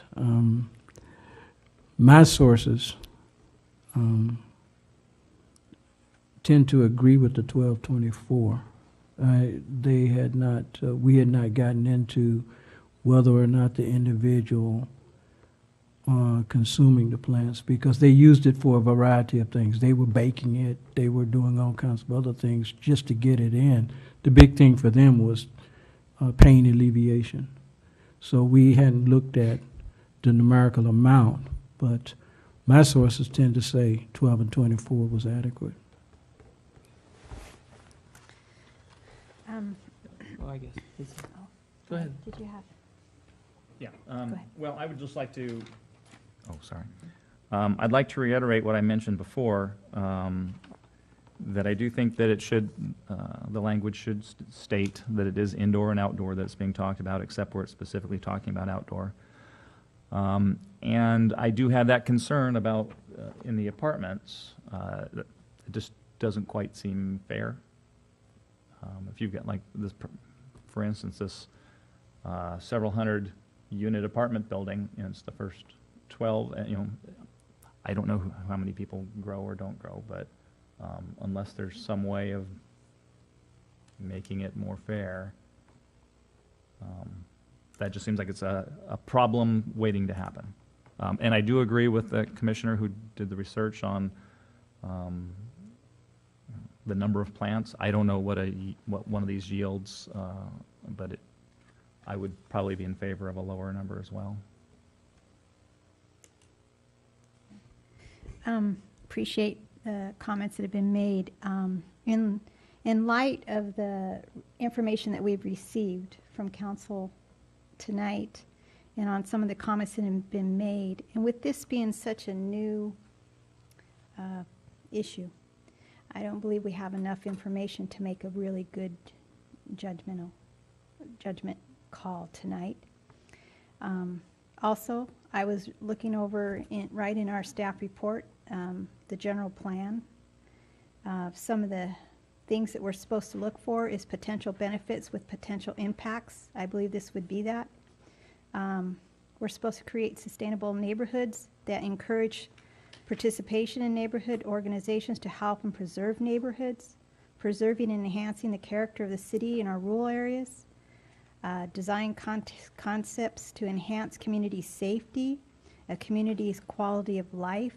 Those are concerns that I have, that my neighbor could grow it outside with my grandchildren playing in the backyard. So I have a problem with this being all over the city, and in light with the information that we've received tonight, I would like to see a little bit more information, that if we come back and have a further discussion, and if I mean, I really like what the attorney said here. In his opinion, the cities can ban cultivation remains good law. And I like that. I liked comment 2, the council may approve an amendment making the cultivation expressly prohibited. So those are some of my feelings. If it was to come back, I did make a note of some of the wording that we don't have in ours. We don't have child care or youth centers. The growers restricting, you said setbacks, but in lieu of the new information we've got, I don't believe it would be good to cultivate even outside if we did allow this. And somewhere in the comments, it mentioned that someone of a medical reason could have a written or a verbal, and that was a concern of mine, a written or a verbal explanation why. And I believe that if this was to be approved, I like the idea where they have to register, there's permits, or however you stated in some of the things. So I think we need to look at this again with some more information. Okay. Just to tag team, I have other direction to go, but we make you register if you drive a car. We make you register if you're going to even put a shed up. So someone, I'm supporting the registration, but big picture is, I think we need to remember that overall, I support a ban, and this is why. I'm not saying people can't use it, and I think there might be a legitimate use for people with PT, post-traumatic stress syndrome. However, it doesn't mean that we as a city have to provide it. We do not want those little porn shops and girly shops. It's not saying you can't have them, we just don't want them in Menifee. Someone wants to do that, they can go to LA. I'm sure there'll be other cities in the locale that people can get their marijuana that is properly prescribed and all that. We have an opportunity here to set a precedent that Menifee is family friendly and that this is a high quality place to come to live. If we're one of the first cities that passes an ordinance saying, yeah, you can have 3 cities, what we're saying is, come to our pot growing city. Now, what does that affect? That affects property values, that affects the perception of the city, and I work with the Sheriff's Department on the posse. I can tell you personally that the number of complaints, crime, vandalism, and civil unrest is increasing because of these local growers. Now, no one's been gunned down in Menifee over this, but things are happening and it's getting worse. So I think we have an opportunity here to say, to put a total ban on the cultivation, and with the comment that this is not banning them from using it, it's simply saying, don't cultivate it here. Just like we would not want Dow Chemical to open up a huge chemical plant in our city. Nothing wrong with Dow Chemical, but we would not want a big chemical plant in Menifee personally. So I'm in support of the wording that's on page 4.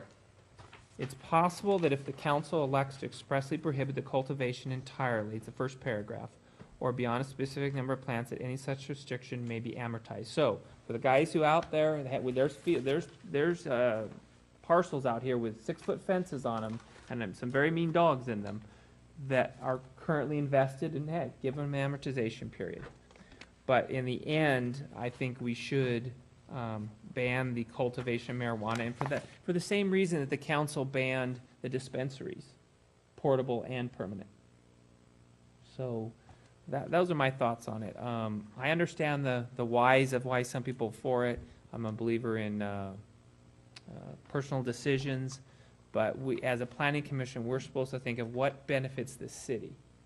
And as long as we're within our legal grounds, it would be much more beneficial for the cities, the type of person we're trying to draw to come here, commerce, quality of life, safety, if we ban the cultivation.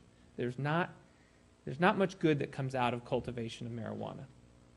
Really isn't, compared to the cons of it. So those are my thoughts. What staff is hearing is That's that just you... my thoughts. We need to get, Right. see what else says. Well, I'm offering up a summation for you. What staff is hearing is that you are at least considering continuing this item to a date certain, so that staff can bring back to you basically 2 forms of an ordinance. One forwarding a recommendation to the city council to allow amortization, but banning the growing, the cultivation. Or two, a modified version of the ordinance identifying further restrictions and limitations such as indoor and separation requirements and so on, and altered limitation of numbers and so forth. With those, we will give you alternative findings dealing with the goals and policies of the general plan as to whether or not the proposed ordinance does benefit the community or doesn't benefit the community. If that is if staff heard correctly, then you can offer up you will reopen the public hearing, offer a motion to continue to a date certain. I would suggest the second meeting in February, and then we will return with the two items, the revision as I just discussed. Commissioner Carmen, did you have a comment? I did have a comment that there is a large difference in the research between dispensaries and home cultivation. I agree with you entirely that the term cultivation, to allow cultivation in the city of Menifee, I'm absolutely opposed to that as far as an agricultural source or things like that. The research shows that people who are truly abiding by the cultivation for personal use, it's not enough of a moneymaker where you're seeing an increase in crime, things like that. The big difference between the dispensaries and personal cultivation is the dispensaries carry large amounts of cash because it's a cash business, and they do carry large amounts of product that would encourage burglary, theft, things like that, where it basically like stealing somebody's prized orchid from their home. That's about the value you're looking at for a plant of this nature for personal use. So that's why I see a difference. But I appreciate the comments, and I think we are on the same page as far as becoming Humboldt County. So are we, do we have a motion then to continue this item to February? I'm glad you have. Yeah, I just want to make one more comment. When staff brings back information, can you also bring back information as to locations of where are the cities that allow dispensaries? Because I think Dispensaries? Yeah, where people who would live in Menifee would have to go to, if they're not allowed to cultivate their own, where would they have to go to get it? We will do our best to find that information. Because I believe there was only 1 or 2 cities in Riverside County that allow it. Okay. So I'm just thinking, for those who do legitimately need it, where do they have to go if they can't grow it themselves? Is that a land use item that we need to worry about? Or is- Well, I'm just thinking from Well, a and why citizen's point of I view, where, if I'm a citizen of Menifee and if I need to get medical marijuana, if I can't grow it, where do I have to go? Do I have to drive an hour and a half to LA? I don't know where the nearest place is to get it. So, that kind of information may be limited, but we will do our best. So what was the date certain we were talking about? February 25th. Okay, so do we have a motion to continue this item to date certain February 25th with the different proposals that the planning director has proposed? And we assume you've reopened the public hearing? And we would like to reopen at this time the public hearing. I would like to make that motion, Okay, that Commissioner Phil? we continue to a date certain, that date being identified as 25th Yes, correct. of February. Do we have a second? I'll second. We have a second. Voice vote is fine. All in favor? Aye. Aye. Okay.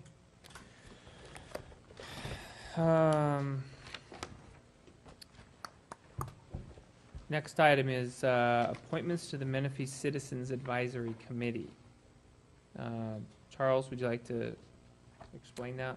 As you were presented at your last meeting, the City Council recently created a Menifee Citizens Advisory Committee to basically look at community development block grant programs. Each of the city's various committees will have 2 members from the committee or commission sit on this committee. What you're being asked for is for 2 volunteers to be assigned that as an additional task to the other duties you do here on the Planning Commission. What would that entail?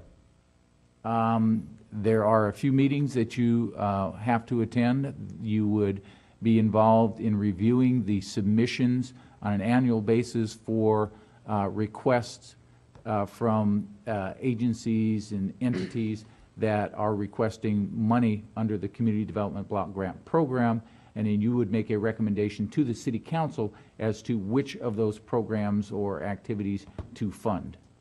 And as I understand, we would not be having to do that by ourselves to the planning, or to the mayor and city council. That would be as the committee, correct? Correct. The committee of 8 members would send a recommendation to the City Council.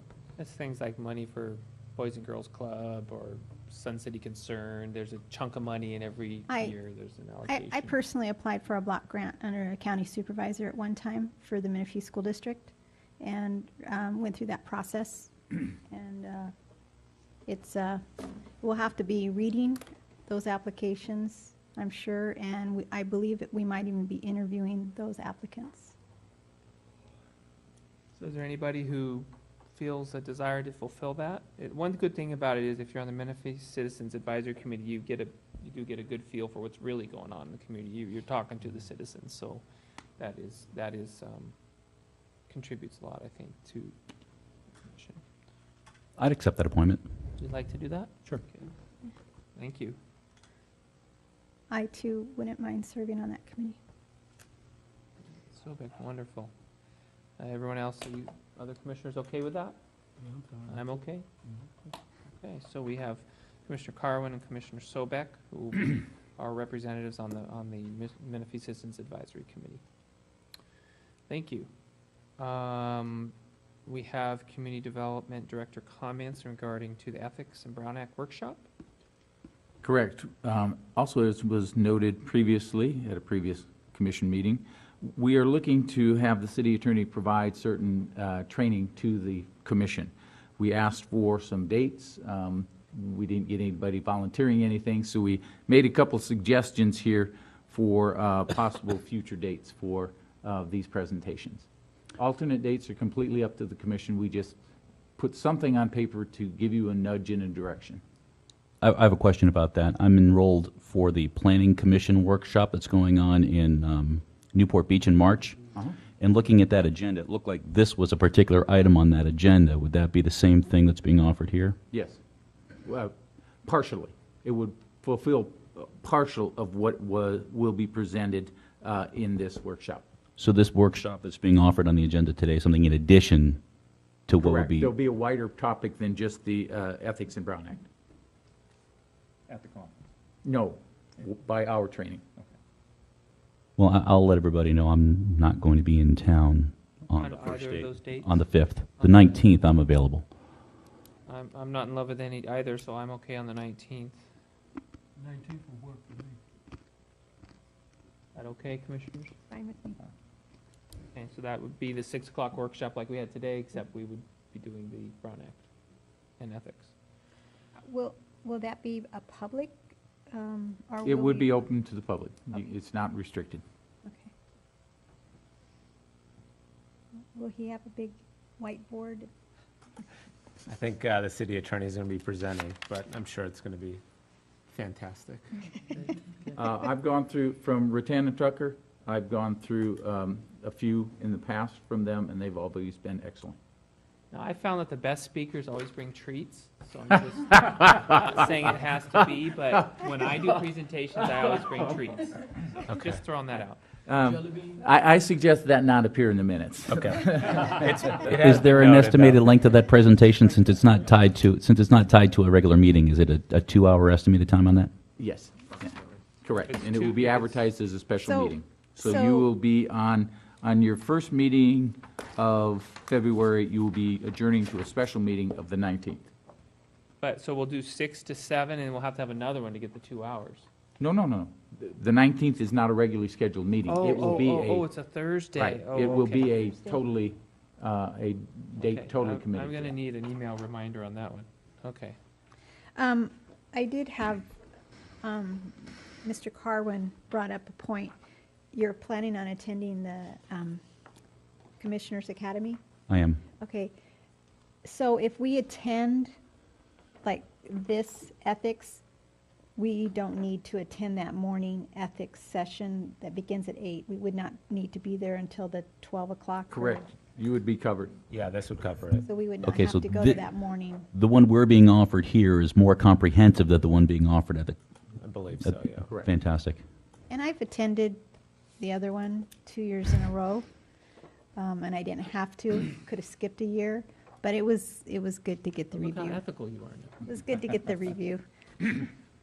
But, I'm looking forward to it. I'm actually going to be driving back and forth instead of staying overnight so I can sleep in the beautiful city of Menifee. There you go. Good luck with that drive. if you would have told us, we would have carpooled. Driving is very easy. Don't worry about it. You'll enjoy it. I can't go, but I've gone to a few of these and I like it. And you make connections with other commissioners and other people, and I would write down names, get cards, because before you know it, you're like, I remember I met this guy, and it's very helpful. Very helpful. Well, hopefully I will have cards by then to distribute myself. There you go. Okay, director recruitment. Yes. The city is in the process and continues to be in the process of recruiting a permanent community development director. That recruitment will close on the 20th, and then there will be interviews. If there are appropriate candidates, there will be interviews following that date. Tonight is my last meeting as the interim community development director. It's been a privilege to work with you all, and we may meet again in the future. That's a real bummer you're leaving. Yeah. He's clapping that I'm going. I take that personally. You said on the 20th, they closed their recruitment. It's the 28th. Of next month, February 20th is when the city, their recruitment period ends. And then they will evaluate the submissions, the applications submitted, and they will decide who will get interviews. And if there's a good candidate and they do well in the interviews, then you can have a new permanent director after that. If I could make one statement. I've tried to talk Charles into staying, so did that's I. been difficult for logistical reasons. He's not. But I just have absolutely loved working with you. You have been very helpful. What I like, what you do, is you give us Layman's options, layman term, you give us options that other directors did not. And you just lay it all out there, good, bad, or indifferent. And that information has been so helpful. So I would ask one thing of you. Are you going to help in the interviews? Yes, I will help with the interviews. One of the questions, however you want to get it out of them, is their philosophy yours? In other words, are they open to, in writing, in the staff report, showing all the options, good, bad, or indifferent? Because others have not. Mhm. And it made it very difficult. So that truly has probably been your most valuable thing that you've brought to the commission. And I would hope you would find someone who will continue to do that. I'm sure we can work a question into the interview process in that nature. Yeah, Well, so. This is a real shocker, and I'm sad to have you leave. Don't necessarily be that sad. But Um, you have been a big help. You've been a big help to me on my silly little questions that I ask in layman's terms and not in the professional planning terms. And but you've been very helpful, and I just want to thank you. I'm going to share something personal. Yesterday, I made a phone call to ask a question, and Charles had to leave in a hurry. He sent me an email today just apologizing for having to cut me off so short. And I'm like, oh my goodness, get over it. You had a family emergency, you know? But I mean, that's what he did. And I wanted that on record, that just thank you so much for working with me so well. Well, my only regret is that such a tough time working with our city engineer. And he'll probably tell you it was just as tough on his side working with me. Yeah, I would like to reiterate everything, and Charles, you already know how I think about you, and I really am bummed out that you're leaving, as you know, and I consider you, and it's a matter of record, that I consider you a proven leader and a person of extremely high caliber, and I really, really value our friendship, both professionally and socially. Appreciate that. And as I said before, I sure will miss you. Yes. Ditto.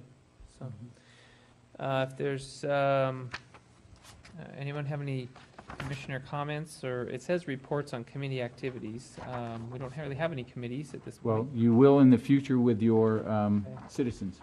And what was the last? I want to put it on record, I don't know, I already checked with staff, and it's not a conflict of interest, but I have been asked to serve on the Menifee Union School District Unification Committee.